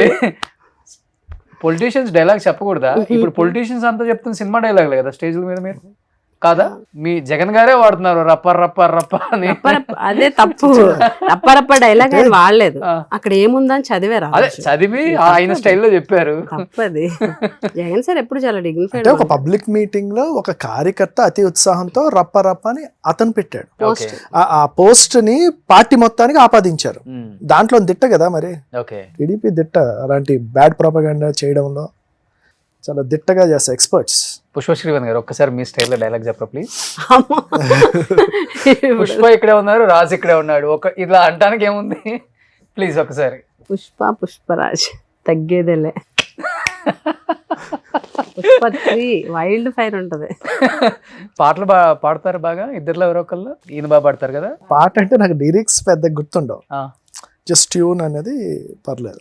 ఎక్కువ ఏ సాంగ్ పాడతారు ఆమె గురించి అయినా కానీ? నేను హిందీ పాట రీసెంట్గా ఇది ఏదంటే తూ హే తో దిల్ ధడకతా హై, తూ హే తో సాస్ ఆతీ హై, ఆ పాట. ఆమె కళ్ళమ్మ నీళ్ళు వచ్చేస్తున్నాయి ఇప్పుడే. కానీ జగన్ గారిని ఇప్పుడు కలుస్తున్నారు కదండి, కొంచెం టైం దొరుకుతుంది కదా. వాస్తవంగా అంటే డెఫినెట్గా పార్టీ అధినేత కాబట్టి ఎందుకు ఓడిపోయాం అనుకునే దానికి ఒకటి రెండు ఆయన సైడ్ నుంచి అసలు ఏం మాట్లాడుతున్నారు ఇప్పుడు? ఇప్పుడు జగన్ సార్ ఓపెన్ గానే చెప్పారు కదా, వీళ్ళు చెప్పినటువంటి అబద్ధ హామీలు మనం చేసిన దాన్ని సరిగ్గా చెప్పుకోలేకపోయాం. ఓకే, ఇప్పుడు అంటున్నారు కదా మనం చెప్పుకోలేకపోయాము అన్నది ఒకటి రియలైజేషన్. కన్వే చేయలేకపోయాం. వాళ్ళు అబద్ధాలు చెప్పారు. ఓకే, ఈవీఎంస్ అన్ని. నా పర్సెప్షన్లో ఇప్పుడు జగన్ సార్ ఆయన పరిపాలన తప్పు చేశాను నేనైతే ఎవరన్నా ఒప్పుకున్నాం. ఆయన చేసినంత మేలు ఇప్పటివరకు ఎవరు చేయాలి. మళ్ళీ స్ట్రాంగ్ గా క్యాడర్ అదే ఊపుతో ధైర్యంగా తిరుగుతున్నారు గ్రామాల్లో. ఈ రోజు చాలా స్ట్రాంగ్ ఉంది క్యాడర్. స్ట్రాంగ్ ఉన్నారు క్యాడర్, ధైర్యంగా తిరగలుగుతున్నారు. ఎందుకు? అప్పుడు మేలు చేశారు కాబట్టి. క్యాడర్కి నష్టం జరిగి ఉండొచ్చు, బట్ ఈ రోజు జనాలు అనేవాళ్ళు ఎవరైనా సరే జగన్ గారిని పొగుడుతుంటే, జగన్ ఉన్నప్పుడే బాగుంది అంటుంటే, ఈ కూటమి వచ్చి సర్వనాశనం అయిపోయామని చెప్పేసి ప్రజలు అనుకుంటుంటే ధైర్యంగా కాలు రగరేసుకొని తిరగలుగుతున్నారు మా కార్యకర్తలు. ఎందుకంటే మా జగన్ ఇది చేసాడని చెప్పుకోగలుగుతున్నారు. ఈరోజు వాళ్ళు చెప్పుకోలేకపోతున్నారు కదా. కుటుంబ ప్రభుత్వంలో ప్రశాంతంగా లేరా? పథకాలు రావట్లేదా? అంటే వస్తున్నాయనే కదా వినిపిస్తుంది బయట మనకి. ఇప్పుడు వాళ్ళు ఇచ్చినటువంటి హామీలు నిన్న కూడా జగన్ గారు క్లియర్గా చెప్పారు. ఎలక్షన్ ముందు సూపర్ 6 పాంప్లెట్ వేరే ఉంది, ఇప్పుడు సూపర్ 6 వేరే చూపిస్తున్నారు. అన్ని కోతలు. 300 యూనిట్స్ దాటితే పథకాలు ఇవ్వకపోవడం, అవుట్ సోర్సింగ్ ఎంప్లాయీస్కి పథకాలు ఇవ్వకపోవడం, ఇలా జరుగుతున్నాయి. ఈ నిరుద్యోగ భృతి అన్నారు, 3,000 రూపాయలు నిరుద్యోగ భృతి అన్నారు, 20 లక్షల ఉద్యోగాలు అన్నారు, 1500 18 ఏళ్ళ నుండి 60 ఏళ్ళలోపు 18 ఏళ్ళ నుండి 59 ఏళ్ళ వరకు 1,500 రూపాయలు అన్నారు. ఆడబిడ్డ నిధని లేదు. 50 ఏళ్ళకి పెన్షన్ అన్నారు, ఊసలేదు, ఏమీ లేదు. రైతు భరోసా సెంట్రల్ గవర్నమెంట్తో కాకుండా 20,000 ఇస్తామన్నారు. ఇప్పుడు 2 సంవత్సరాలు 40,000 ఇవ్వాల్సింది మొన్న ఒక 5,000 ఇచ్చారు అంతే. స్టేట్ గవర్నమెంట్ నుంచి ఇచ్చింది 5,000 రూపీస్. అదే ఆ యూరియా ఇవ్వలేకపోతున్నారు. 270 రూపాయలు తీసుకోవాల్సినటువంటి యూరియా ఈరోజు 600 పెట్టి బ్లాక్ మార్కెట్లో కొనుక్కోవాల్సి వస్తుంది. అయినా కూడా దొరకని పరిస్థితి. స్కామ్, యూరియా కూడా స్కామ్ చేశారు, డైవర్ట్ చేశారు. రైతులు చాలా ఇబ్బంది పడుతున్నారు. పైగా రైతులు ఇబ్బంది పడుతుంటే రైతులు క్యూలో నిలబడిన దాని మీద కూడా జోకులు వేయడం, సర్కాస్టిక్గా మాట్లాడడం. అంటే కూటమి ఇంత స్ట్రాంగ్ గా ఉంది కదా, అందరు కలిసి కూడా బీజేపీ కావచ్చు, పవన్ కళ్యాణ్, చంద్రబాబు గారు, తట్టుకునే శక్తి ఉందా సింగిల్ గా? వైసీపీ అనే ఒక పార్టీకి, జగన్మోహన్ రెడ్డి గారికి సింగిల్ గా తట్టుకునే శక్తి ఉంటుందా? ఎందుకు లేదు? 14 సింగిల్, 19 సింగిల్, 24 సింగిల్, ఇంకా 30 ఏళ్ళు రాజకీయం చేస్తే 30 ఏళ్ళు కూడా సింగిల్. మేము ధైర్యంగా చెప్తాం, జగన్మోహన్ రెడ్డి గారు సింగిల్గా తప్ప ఏ పార్టీతో ఇప్పుడు పొత్తు పెట్టుకోరు, ఎవరికి ఎప్పుడు ఆయన భయపడరు. కానీ అది వేరే విషయం. ఇప్పుడు 14లో పొత్తుంది, సింగిల్గా వచ్చారు, ఓడిపోయారు. 19లో పొత్తు లేదు, సింగిల్గా వచ్చారు, అందరూ గెలిచారు. మళ్ళీ పొత్తు పెట్టుకున్నారు, మళ్ళీ ఓడిపోయారు. నెక్స్ట్ ఏంటి? What next? మళ్ళీ పొత్తు పెట్టుకుంటే గెలిచే సత్తా ఉంటుంది ఆ పార్టీకి, ఆ ఉనికి చాటుకోగలరు. పొత్తు పెట్టుకుంటే మాత్రమే గెలవగలము అన్న భయం అయితే వాళ్ళల్లో పుట్టించింది అది జగన్ గారే కదా. పొత్తు పెట్టుకోకుండా రమ్మనండి జగన్ గారి మీదకి. వీళ్ళు ఆ కెపాసిటీ లేకపోతే, ఆ క్యాపబిలిటీ లేకపోతే, జనాల్లో ఆదరణ జగన్మోహన్ రెడ్డికి లేకపోతే వాళ్ళు ముగ్గురు పొత్తులో ఎందుకు వస్తారు? మన పొత్తులో వెళ్ళకపోతే అసలు గెలలేని జగన్మోహన్ రెడ్డిని తట్టుకోగలమా అని పవన్ కళ్యాణ్ గారే చాలా సందర్భాలు ఆయనే చెప్పాడు. 15 ఏళ్ళు మా బంధం కొనసాగుద్ది అంటే దాని అర్థం ఏంటి? ఎట్టి పరిస్థితుల్లో జగన్కి అవకాశం ఇవ్వకూడదు, మన పొత్తులో ఉంటేనే జగన్ తొక్కగలము అనే కదా. సింగిల్ గా అయితే ఎదుర్కోలేము జగన్ గారిని అని వాళ్ళకి క్లారిటీ ఉంది. ఖచ్చితంగా మళ్ళీ మేము సింగిల్ గానే వెళ్తాం 29లో కూడా ఖచ్చితంగా గెలుస్తాం. కానీ మధ్యలో ఒక న్యూస్ వచ్చింది, మేబీ జగన్ జైలుకి వెళ్లాల్సి వస్తే కూతురు వర్షారెడ్డి తన బాధ్యతలు తీసుకుంటారు, తన పార్టీ బలోపేతం చేసే కార్యక్రమం ముందుకెళ్తుంది మాట వాస్తవా? నిజంగా కూతురు వచ్చే అవకాశం ఉందా? ఇప్పుడు 2014 తర్వాత కూడా జైలుకి వెళ్ళారు కదా, మళ్ళీ తర్వాత స్టాండ్ అవ్వలేదా? ఆయన పోటీ చేయలేదా? సీఎం అవ్వలేదా? ఆరోపణలతోటి అధికారం వాళ్ళ వైపు ఉంది కాబట్టి జైల్లో పెట్టచ్చు. ఇప్పుడు కానీ రావాలి కదా, 3 months తర్వాత అయినా రావాలి కదా, వస్తారు కదా. 3 months దానికోసమే ఎవరినో పెట్టి ఒకటిగా ఉంది, ప్రాబ్లం లేదు. జైలుకి వెళ్ళినప్పుడు కొత్తల్లో షర్మిల కావచ్చు, విజయమ్మ కావచ్చు, భారతమ్మ కావచ్చు, అందరూ ఒకటిగా ఉంది. ఈ రోజు షర్మిలమ్మ ఒక దిక్కున్నారు, విజయమ్మ ఒక దిక్కున్నారు, భారతమ్మ ఏకాకి అయిపోయారు అనేది బయట వినిపిస్తుంది కదా. మేమందరూ ఆ పార్టీని నడిపించే శక్తి ఇప్పుడు ఫ్యామిలీ ఓకేనండి, ఆ కుటుంబానికి వస్తుంది కదా. ఫ్యామిలీ పరంగా వాళ్ళకి ఎన్ని ఇబ్బందులు ఉన్నాయి. విజయసాయి రెడ్డి గారే పార్టీని విడిచి పక్కకి వెళ్ళిపోయిన వ్యక్తి, అన్ని సంవత్సరాలు ట్రావెల్ చేసిన వ్యక్తే రేపు ఇంకా పార్టీని నడిపించే సత్తా ఉన్న వాళ్ళు ఎవరు ఉంటారు? జగన్మోహన్ రెడ్డి గారు ఒక మాట అన్నారు, ఎవరు వెళ్ళిపోయినా సరే నాతో పాటు వైఎస్ఆర్ కాంగ్రెస్ పార్టీ కుటుంబ సభ్యులు ఇంతమంది ఉండగా నాకు ఎటువంటి ఇది లేదు, వీళ్ళు కాకపోతే ఇంకొకళ్ళు వస్తారని ఎన్నో సందర్భాల్లో చెప్పారు. జగన్మోహన్ రెడ్డి గారు ఒకళ్ళు వెళ్ళిపోతే డిమోరల్ అయ్యే సిచ్యువేషన్ జగన్మోహన్ రెడ్డి గారి విషయంలో లేదు. ఎందుకంటే ఆయనే టాప్. ఇప్పుడు షర్మిల కొడుకు రాజారెడ్డి కూడా వస్తాడనే టాక్ కూడా వినపడుతుంది. ఎవరు వచ్చినా జగన్మోహన్ రెడ్డి గారి విషయంలో ఎవరేం చేయలేరు. ఆయన ఒక్కడు చాలు మా పార్టీకి. ఎక్కువ కాలం ఒకవేళ వీళ్ళు అధికార దుర్వినియోగం చేసి అధికారాన్ని ఉపయోగించి జైల్లో పెట్టినా పార్టీ సక్సెస్ఫుల్ గా వెళ్తుంది. వస్తారు. నడిపించే నాయకుడు ఎవరు? నాయకురాలు ఎవరు? అప్పుడు ఎవరైనా నడిపిస్తారు. వస్తుందా? భారతమ్మ వస్తుందా? అది వ్యక్తిగత వస్తాడా? వర్షారెడ్డి వస్తుందా? ఇప్పుడు వ్యక్తిగత భేదాభిప్రాయం ఆ సిచ్యువేషన్ వస్తుందని అనుకోవట్లేదు. ఒకవేళ అన్యాయంగా నిజంగా జైల్లో పెట్టే పరిస్థితి వస్తే జగన్ గారు నిర్ణయిస్తారు ఎవరు ప్రాపర్ గా. భేదాభిప్రాయాలు ఉన్నప్పుడు జగన్ గారు ఎవరిని పెట్టినా మొత్తం క్యాడర్ లీడర్స్ అందరం కూడా చెప్తే వాళ్ళ ముందుకు తీసుకెళ్తాం పార్టీని. ఖచ్చితంగా ప్రజల ఆదరణ ఉంది కాబట్టి ఖచ్చితంగా నెక్స్ట్ మళ్ళీ వైఎస్ఆర్ కాంగ్రెస్ పార్టీ అధికారంలోకి వస్తుంది. ప్రజల యొక్క సపోర్ట్ తో వస్తాం. మళ్ళీ లాయల్ గా ఉన్న నాయకులు కదా. సో ఆ నమ్మకం అయితే ఉంది 100%. ఆయనకు ఉంది. ఎంత క్యాడర్ అధికారంపై 11 సీట్లు వస్తే ఎంత డిమోరల్ అవ్వాలి, పార్టీ ఎంత బ్యాక్ స్టెప్ వేయాలి ఎక్కడైనా. ఇప్పుడు జగన్మోహన్ రెడ్డి గారు రోడ్డు మీదకి వస్తే ఎందుకు అంతమంది వస్తున్నారు? ఇప్పుడు 5 సంవత్సరాలు జగన్ గారు ఏంటంటారు, ఆరోగ్యశ్రీ అవ్వచ్చు, ఏమంటే ఆరోగ్య సేవ అవ్వచ్చు, విద్య వైద్యం అవ్వచ్చు, ఎడ్యుకేషన్ అవ్వచ్చు, నాడు నేడు, లేకపోతే ఫీజు రియంబర్స్మెంట్ అవ్వచ్చు, ఆసరా అవ్వచ్చు, చేయుత పెన్షన్స్ అవ్వచ్చు, వాలంటీర్ ద్వారా ఇవ్వడం అవ్వచ్చు, ఈ సేవలన్నీ చేయడం అనేది వాస్తవం కదా. దానివల్ల లబ్ధి పొందారు అనేది వాస్తవం కదా. కరోనా టైంలో కూడా సేవలు చేశారని వాస్తవం కదా. మరి ఆ ఓటర్స్ లబ్ధి పొందిన వాళ్ళందరూ ఉంటారు కదా. అంటే 67 సీట్లు వచ్చినప్పుడు కన్నా కూడా 11 సీట్లు వచ్చినప్పుడు క్యాడర్ స్ట్రాంగ్ గా ఉందంటారు మీరు? 100%. ఇప్పుడు ఇంకా స్ట్రాంగ్, ఇప్పుడు ఇంకా స్ట్రాంగ్ ఉన్నారు. ఎందుకంటే మాకు చెప్పుకోవడానికి ఒక స్వర్ణయుగం 5 ఏళ్ళు ఆయన చేశారు. వీళ్ళు ఎన్నన్నా చెప్పొచ్చు 5 ఏళ్ళు నాశనం చేశారు, అప్పులు చేశారు అన్నారు. ఏం అప్పులు? అబద్ధాలే కదా. ఈరోజు ఒకటొకటి వాళ్ళు చెప్పినవన్నీ, జగన్ గారి మీద చెప్పినవన్నీ అబద్ధాలు. ఎలక్షన్ ముందు అబద్ధాలు చెప్పి గెలిచారన్నది క్లారిటీ. 14 లక్షల కోట్లు అప్పు ఎక్కడండి? మొన్న అసెంబ్లీలో ఆన్సర్ ఏమి ఇచ్చారు? 3,60,000 కోట్లు. సో ఇదంతా ముందు రాజశేఖర రెడ్డి గారు చెప్పుకునే వాళ్ళం. రాజశేఖర రెడ్డి గారు చేసిన అభిమానం, ఆయన సేవ మనం చెప్పుకొని పార్టీ వెళ్ళింది. జగన్మోహన్ రెడ్డి గారి నాయకత్వం. ఈరోజు రాజశేఖర రెడ్డి గారు ఆ రోజు రాజశేఖర రెడ్డి గారి మీద అభిమానంతో పాటు జగన్ గారు 5 సంవత్సరాలు ప్రజలు పరిపాలన చేసిన చెప్పుకోవాలి. మేలు పరిపాలన అవన్నీ ఉన్నాయి కదా. అదంతా ఈ రోజు జగన్మోహన్ రెడ్డి గారి ప్రభుత్వంలో పథకాలకి పేర్లు మార్చి పథకాలు ఇవ్వగలిగారు కానీ వీళ్ళు ఇప్పుడు ఆపలేకపోయారు. అమ్మఒడి కానీ ఏదైనా సరే ఆపగలిగారా? ఇప్పుడు వచ్చే వాహనం యంత్రం కానీ ఇవన్నీ ఇప్పుడు వ్యక్తిగతంగా జగన్మోహన్ రెడ్డిని సంబోధించే ఆ పార్టీ ఎమ్మెల్యేలు కూడా సైకో గాడు, ఎందుకంటే నిన్న బాలకృష్ణ గారు కూడా అసెంబ్లీ సాక్షిగా మాట్లాడారు, మీరు వినే ఉంటారు అది, ఆ వీడియో విన్నారో లేదు నాకు తెలియదు. విన్నాను, నేను రెస్పాండ్ కూడా అయ్యాను. చాలా మంది అతన్ని రకరకాల పేర్లతో పిలుస్తుంటారు. అసలు వ్యక్తిగతంగా జగన్మోహన్ రెడ్డి గారిని దగ్గర నుంచి చూశారు కాబట్టి అసలు వ్యక్తిగతంగా కావచ్చు, లేకపోతే క్యారెక్టర్ వైజ్ కావచ్చు, లేకపోతే ఎదుటి వాళ్ళకి గౌరవం ఇచ్చే దాంట్లో కావచ్చు, లేకపోతే ఒక డిసిషన్ మనం చెప్పినప్పుడు అది రిసీవ్ చేసుకున్నట్టు ఆ టైంలో అసలు ఎలా బిహేవియర్ ఉంటుంది? అసలు జగన్మోహన్ రెడ్డి గారు అంత హ్యుమానిటీ ఉన్న వ్యక్తి నేనైతే చూడలే పాలిటిక్స్లో. ఆయనకి ఎంత జాలిగుండే అంటే నేను మంత్రిగా వర్క్ చేశాను, క్యాబినెట్లో ఉన్నప్పుడు కొన్ని పథకాల విషయంలో సపోజ్ చేయూత అంశం అప్పుడు ఒక టాపిక్ వచ్చింది, పెన్షన్ తీసుకునే వాళ్ళకి చేయూత వద్దు అన్న సందర్భం వచ్చినప్పుడు విడోస్ అనే వాళ్ళకి పెన్షన్ వస్తుంది, వాళ్ళు చేయూతకు కూడా అర్హులు అవుతారు. అబౌవ్ 60 వాళ్ళు ఎలాగో అర్హులు కాదు, కానీ విడోస్ కూడా అర్హులు ఎవరైతే అవుతున్నారో 60 బిలో ఉన్నవాళ్ళు రూల్ ప్రకారం అయితే వాళ్ళకి చేయూత రాదు.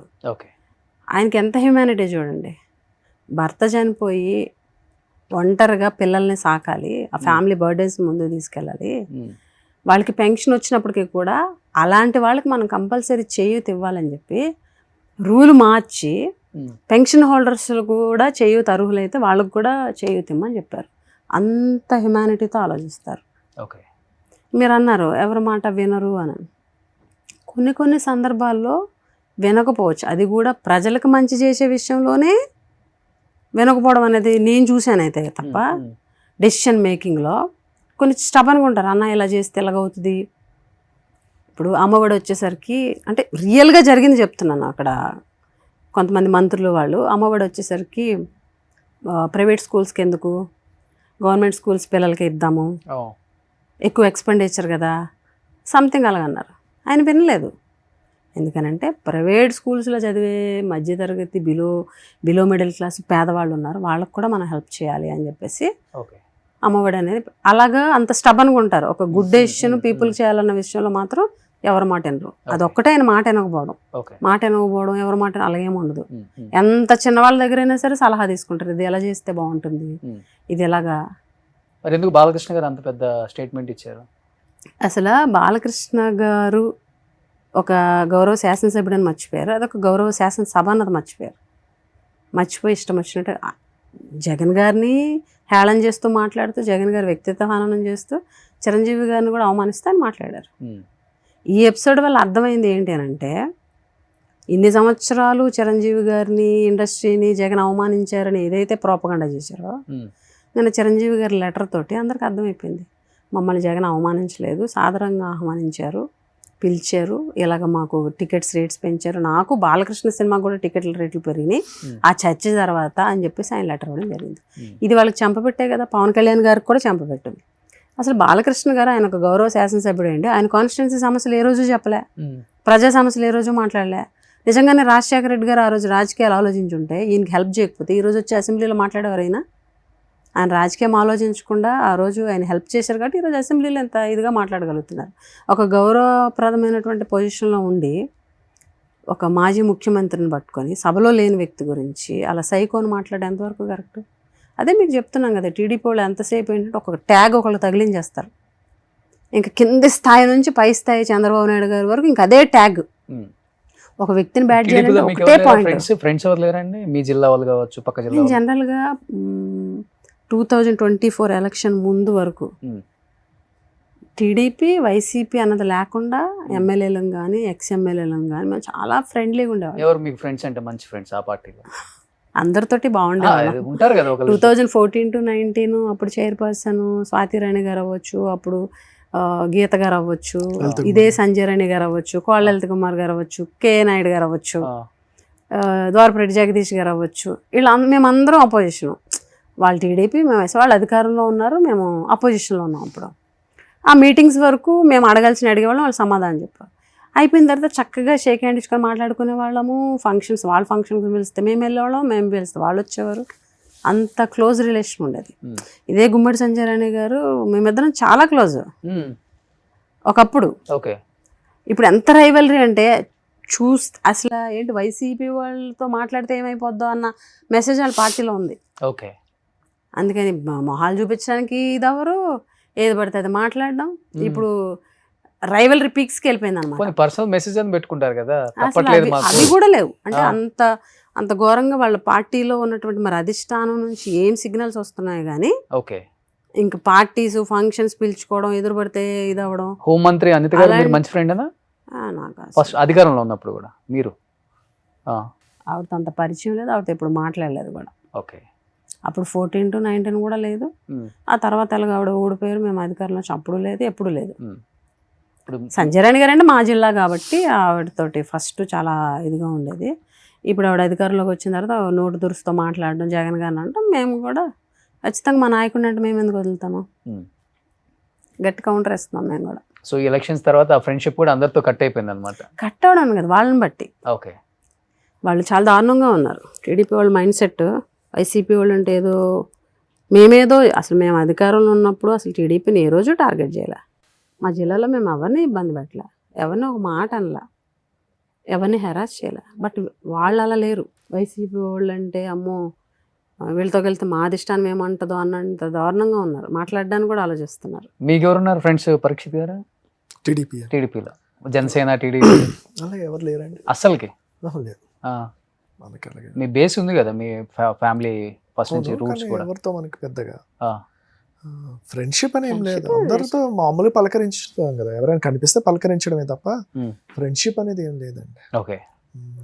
ఎలా మీరు చాలా సౌమ్యంగా వెళ్ళిపోతారా, రెబల్ గానే ఉంటారా? మీ జిల్లాలో కావచ్చు ఏదైనా ఇష్యూ అంటే ఏదైనా ఇష్యూ బేస్ వచ్చినప్పుడు సౌమ్యంగానే ఇట్ డిపెండ్స్. ఓకే. ఇప్పుడు జనరల్ సాఫ్ట్, కొంచెం అగ్రెసివ్ కూడా ఉంది. కాన్స్టెన్సీలు అగ్రెసివ్ గా ఉంటారు. అగ్రెసివ్ ఉంటాం, జనరల్ గా సాఫ్ట్ గా ఉంటాం. మరి కళ్ళ ముందు మనకి మరీ ఏమంటారు ప్రెషరైజ్ అయినప్పుడు మాత్రం ఆటోమేటిక్ అగ్రెషన్ చూపిస్తాం. ఓకే.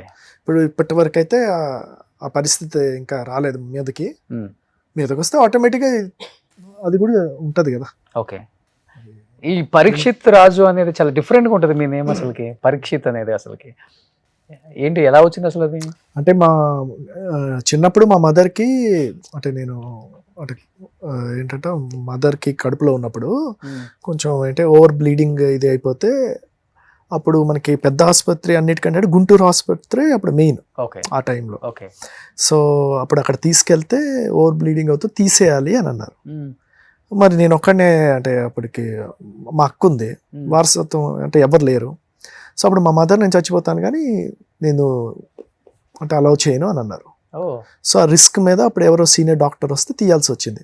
ఆ టైంలో దుర్గుడి అంటే మన బెజవాడ దుర్గాదేవి టెంపుల్ కిటికీ నుంచి చూసుకొని పుడితే ఇక్కడ తీసుకొస్తాను అని మొక్కుకున్నారు.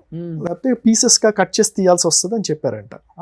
సో అలా కాకుండా అదృష్టవశాత్తు నేను చాలా వీక్గా పుట్టాను, ఎనిమిక్గా పుట్టాను అనమాట. అందుకు నాకు 6 years వరకు చాలా కాంప్లికేషన్స్ ఉండే వీక్గా. సో అలాగా ఇదయింది కదా. సో పుట్టిన తర్వాత మా మదర్ ఏంటంటే మహాభారతం ఇది ఎక్కువ. సో మహాభారతంలో పరీక్షితుడు చాలా కష్టంతో పుట్టాడు కదా. ఓకే.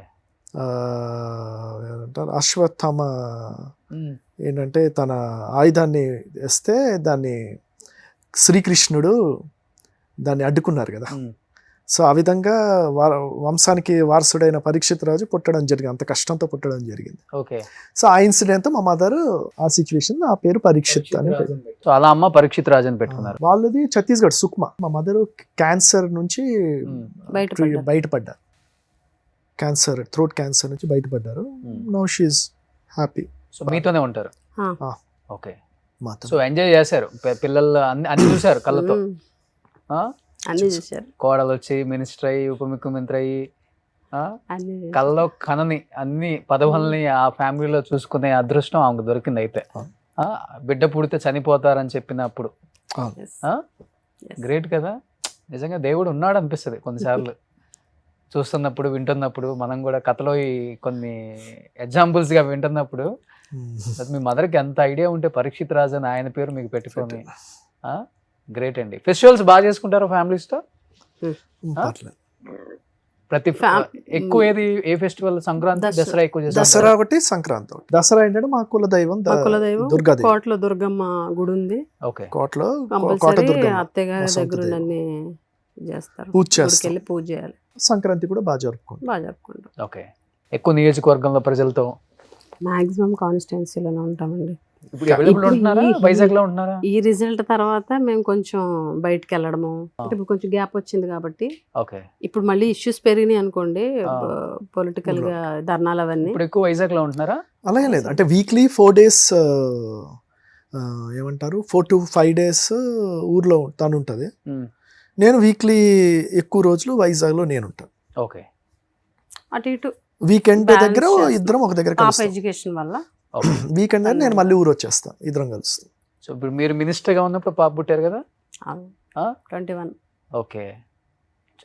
అప్పుడు ఎలక్షన్స్ అంటే ఎప్పుడు వచ్చేవాళ్ళు బాగా పండిపోయిన వాళ్ళు, తర్వాత వచ్చేవాళ్ళు రాజకీయాల్లోకి లేడీస్ కూడా. ఇప్పుడు ఎలా అంటే 25, 26 రాజకీయాల్లోకి వచ్చి పెళ్లి చేసుకొని, ఆ, మీ వైసీపీ మాధవి కూడా ఎంపీ అయిన తర్వాత పెళ్లి చేసుకున్నారు. ఎంపీ అయిన తర్వాత మ్యారేజ్ ఓకే. చేసుకున్నారు. మంచి అసలు మర్చిపోలేని మూమెంట్ కదా మినిస్టర్ గా ఉన్నప్పుడు పాప పుట్టి. ఆ? ఆ. అసలు గ్రేట్ అది. ఏం పేరు పెట్టారు పాపకి? యశ్విత శ్రీ జగతి. జగతి. ఓకే. వైఎస్ జగతి. ఎస్. సో పాపకి అలానే స్కూల్లో అంతా వైఎస్ జగతి అని. ఓకే. చెప్పాం కదా హార్డ్ కోర్ అని. జగతి అంటే జగన్ గారు, భారతి ప్లస్ గారు. భారతి, ఇద్దరు జ- పేర్లు కలిపి జగతి. జగతి, వైఎస్ జగన్ గారు, భారతి గారు మిక్స్ చేసి గావూరు మధ్యలో మరి అంటే జనరల్ గా జగన్ ప్లస్ భారతి జగతి అలా అనుకున్నాం. ఆ, వైఎస్ యాక్చువల్ గా మనకి సెంటిమెంట్స్ ఉంటాయి కదా, పుట్టిన నక్షత్రము ఆ, అవన్నీ ఆ, ఆ మీద రావాలన్నారు. అప్పుడు Okay. YS Yashwitha. Yashwitha Sri YS కూడా కలిసి వచ్చేలాగా జగతి ఇష్టం ఉండాలి కదా మరి, ఇంత ఇష్టం ఏంటి? బాగా ఇష్టం. తల్లిదండ్రుల పేరు కలుపుకొని పిల్లల పేరు పెట్టుకుంటాం కానీ మీకు లైఫ్ ఇచ్చిన వాళ్ళ పేరు పెట్టుకొని పిల్లలకు కూడా పెట్టుకునే అంత అభిమానం. అంటే లైఫ్ లో కీలకమైన విషయాల్లో ఆయన ఎక్కడ అంటే ప్రతి కీలకం దగ్గర- అంటేనండి, తినే ప్రతి గింజ మీద జగన్ గారి పేరు రాసుకోవచ్చు ఓకే. Life long. ఆయన మాకు అంత చేశారు. మరి అంత అలాంటి మేము వ్యక్తి ఈ రోజు ఇలా ఉన్నామంటే ఆయన వల్ల. ఆయన వల్లే కదా. ఒకసారి మీ ఇద్దరు ఇలా పెట్టరా ఇవి? ఇలాగా ఇలా వస్తుందా? ఉమ్. ఓకే. సో మీరు ఫస్ట్ వేయించుకున్నారు అనుకుంటా. లేదు, ఇద్దరు ఇద్దరు ఒకేసారి ఒకేసారి. మీరు చాలా ఫ్రెష్ గా ఉంది. అంటే నాది వైట్ హ్యాండ్ కాబట్టి అలా కనిపిస్తుంది మీకు. నేను కొంచెం డస్కీ కదా, అందుకు కలిసిపోయింది. ఇద్దరం Okay. ఒకేసారి వేయించుకున్నాం. సూపర్. ఏ ప్లేసెస్ కి వెళ్తుంటారండి ఎంజాయ్ చేయడానికి బయటికి? ఎక్కువ ఏ ఇప్పుడు country ఫ్రీ వెళ్తారు? వచ్చింది. ఏ కంట్రీస్ ఎక్కువ వెళ్తారు? కంట్రీస్ అంటే కంట్రీస్ కాదు, ఓన్లీ కంట్రీ లోపలే, ఇక్కడ మన కంట్రీ లోపల అవుట్ ఆఫ్ స్టేట్ వెళ్తుంటాం. ఎక్కువ తాజ్ మహల్, ఆగ్రా వెళ్తుంటారా? మన కేరళ, ఎక్కువ కేరళ ఎక్కువ ఇష్టం. కేరళ. కేరళ ఇప్పటికి 3 times వెళ్ళాం. 3 times. నేను ఎక్కువ లైక్ చేస్తానని అక్కడికే తీసుకెళ్తారు. ఓకే. లాస్ట్ టైం కూడా అత్తయ్య గారు మేము అందరం వెళ్ళాం. అందరం కలిసి ఫ్యామిలీ వెళ్ళాం. ఓకే. ఒకసారి 2 సార్లు మేము వెళ్ళాం. మేము వరకు వెళ్ళాము. ఓకే. ఓన్ డ్రైవింగ్ ఇష్టం బాగా? నేను డ్రైవింగ్ రాదు. అవునా? మీకు డ్రైవింగ్ అంటే రాదా? కొంచెం వచ్చు, ఆయన డ్రైవ్ చేస్తానని నేను ఎక్కను. ఎక్కరు మీకు డ్రైవింగ్ వచ్చా? నాకు రాదు. రాదు. ఆయనకి డ్రైవింగ్ వచ్చు, నాకు కొంత కొంత వచ్చి వచ్చు. ఆ, ఒక్కొక్కసారి మా ఎక్కనివ్వరు, వాళ్ళు ఎవరైనా drive కార్ చేయనివ్వరు. అనుకుంటే ఫస్ట్ ఆయనతోటి ఓపెన్ ఓపెన్ చేసి చేపిస్తారు మా ఇద్దరితోటి. ఉమ్. మా ఇద్దరు 4 వెళ్ళమంటారు, నేను ఎక్కనంటే ఎక్కనంట. ఓకే. అదేంటి డ్రైవింగ్ నేర్చుకోపోవటం మీరు? మరి అలా జరిగిపోయింది. అయితే మీ ఇద్దరికన్నా నేనే బెస్ట్. అంత కంప్లీట్ డ్రైవింగ్ రాదు. సో అంతే. ఓకే. ఇంకేంటి హాబీస్ ఏంటి అసలు ఇద్దరివి? రాజకీయం అంటే ఇంటి బ్యాక్ యార్డ్ లోని ఆర్గానిక్ ఫార్మింగ్, ఫార్మింగ్ చేసుకుంటారు. అంటే ఇప్పుడు అలా కొంచెం కూరగాయలు gap వేయడం, వచ్చింది. చెట్లు వేయడము. Okay. అలాగే తన కుకింగ్ చేస్తుంది, ఒకసారి నచ్చిన వంటకాలు వండి పెట్టడం. ఓకే. మాకు స్టాఫ్ అందరు పిలిచి అందరిని కూర్చోబెట్టి వడ్డిస్తుంది. నాన్ వెజ్ చాలా బాగా వండుతారంట కదా మీరు? చాలా బాగా బ్రహ్మాండంగా వండుతారు, ఆ? చాలా బాగా వండుతారు. ఎక్కువ ఆయనకేమి ఇష్టం వండి పెడితే మీరు? ఆయనకి చేపల పులుసు, మటన్ కర్రీ. ఈ మధ్య మటన్ కర్రీ బాగా ఎక్కువ, అంటే నేను చేస్తే నచ్చుతుందని మటన్ ఎక్కువ చేయించుకుంటున్నారు. అవునా? ఆయన లావు రావట్లేదు కదా ఆయన? అమ్మో, డైట్ విషయంలో చాలా కంట్రోల్. జిమ్ చేస్తారు బాగా? లేదండి, ఆ, అలా అంటే ఒక వీక్లీ ఒక థ్రైస్ 4 times అంతే. ఓకే. అంటే ఏదో ఎడిక్టివ్ గా జిమ్ ఏం కాదు, అప్పుడప్పుడు వెళ్తారు. ఫుడ్ మాత్రం చాలా కంట్రోల్, బాగా డైట్. సో నాన్ వెజ్ ఎక్కువ తింటారు. Non-veg. నాన్ వెజ్ బాగా చేస్తారు టేస్ట్ కాబట్టి. Non veg. సో ఇప్పుడు ఫ్రీ టైం దొరికింది ఇంకా ఎక్కువ చేయొచ్చు అవును, బిఫోర్ కన్నా కూడా. అసలు ఫ్యామిలీ లైఫ్ ఇప్పుడే కొంచెం ఎంజాయ్ చేస్తున్నాం. పాప కూడా పెరిగే స్టేజ్ ఇప్పుడు. పాపతో ఎక్కువ స్పెండ్ స్పెండ్ చేస్తాం. చేయగలుగుతాం. అంటే నేనే దగ్గర నుంచి డ్రాప్ చేయడము, ఒకసారి ఇద్దరం కలిసి పికప్ చేయడం పాపని, ఆ స్వీట్ మూమెంట్స్ ముందు లేవు. ఓకే. అప్పుడు లేవు. సో ఇప్పుడు అది మేము చాలా బాగా తనతో ఎక్కువ స్పెండ్ చేయగలుగుతున్నాము, ఫ్యామిలీ లైఫ్ కూడా ఎక్కువ స్పెండ్ చేయగలుగుతున్నాము. సూపర్. ఫ్యామిలీ టైం బాగా. ఇంకొక 1.5 year ఉంటే మళ్ళీ ఇంకో 1.5 year దాకా ఉండదు. Start అయిపోయింది. Already busy. మా సార్ మమ్మల్ని ఖాళీ ఉంచరుగా. ఇంకా ఇద్దరు కూడా ఎక్కువ టైం స్పెండ్ చేయగలుగుతున్నాం. ఎక్కువ టైం స్పెండ్ చేసి కూర్చొని ఏదైనా మంచి మూవీ ఉంటే నెట్ఫ్లిక్స్ లో పెట్టుకొని కూర్చొని చూస్తాం మూవీ నెట్ఫ్లిక్స్ లో ఇద్దరం కూర్చొని. సో టైం ఉండేది కాదు, ఇప్పుడు టైం కొంత ఉంది కాబట్టి. సో హైదరాబాద్ అంటే ఇయర్లీ ఒక్కసారి వస్తారేమో. అంతే, ఒక ట్వైస్ అలా వస్తాం. ఓకే. మాక్సిమం 1-2 సార్లు. ఫస్ట్ ఆఫ్ ఆల్ థ్యాంక్స్, రాగానే మీ ఇంటర్వ్యూ గురించి హైదరాబాద్ వచ్చామన్నారు. ఎస్ కరెక్ట్, అంతే. సో దసరా కాబట్టి అందరూ చూసి ఎంజాయ్ చేస్తారు. ఆయన 2 months బ్యాక్ మెసేజ్ పెట్టాను. పెడితే పాపకి హాలిడేస్ అయితేనే మాకు హాలిడేస్ కదా బయటకు వెళ్ళడానికి, అందుకు దసరా చూస్ చేసుకుని ఇప్పుడు వచ్చాం. ఓకే. అందుకే మీకు 2 months తర్వాత అని చెప్పింది. అందుకే థ్యాంక్ యూ. మీకు కూడా చాలా థ్యాంక్ యూ. అయ్యో, అంటే ఇప్పటి వరకు ఏ ఇంటర్వ్యూలో కూడా మేము షేర్ చేసుకొని ఆవిడ షాక్ అయి ఉంటుంది, నేను నిన్న విషయాలు చెప్పాను కదా. అంటే మనకి ఇష్టమైన వాళ్ళు ఎదురున్నప్పుడే షేర్ చేసుకోగలం కదా. చాలా బాగా అనిపించింది. అంటే ఫ్యామిలీ ఇంటర్వ్యూ ఎప్పుడు పాలిటిక్స్ సీరియస్ అగ్రెషన్ మూడ్లో మాట్లాడడమే కదా అన్ని ఇంటర్వ్యూస్లో గట్టాను. బట్ ఇది కొంచెం సాఫ్ట్గా ఫ్యామిలీ ఇంటర్వ్యూ, అది 2 మిక్స్. చూస్తుంటారు అప్పుడప్పుడు మీ ఇంటర్వ్యూస్ నేను చాలా చూసాను. ఓకే.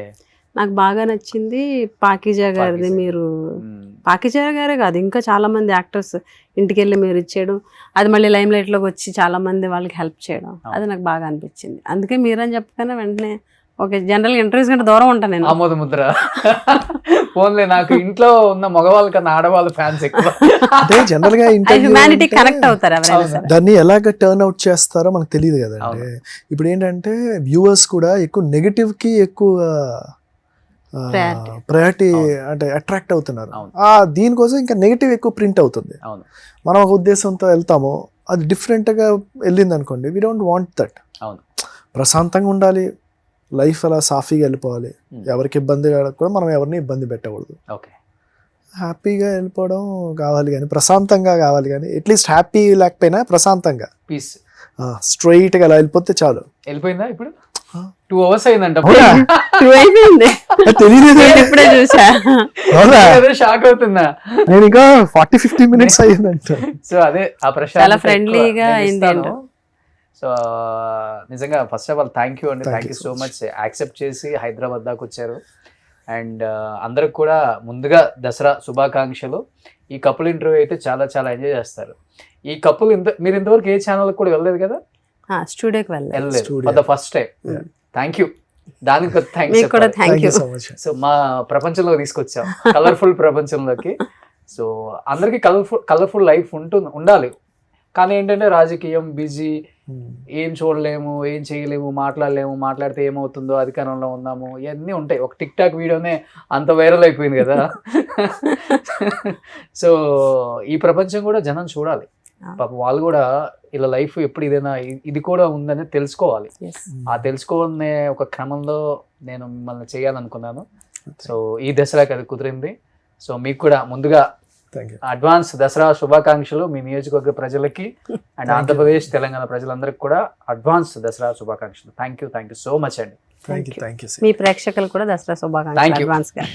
సుమన్ టీవీలో మీ పర్సనల్ అండ్ బిజినెస్ ప్రమోషన్స్ కోసం కింది నెంబర్కి కాంటాక్ట్ చేయండి.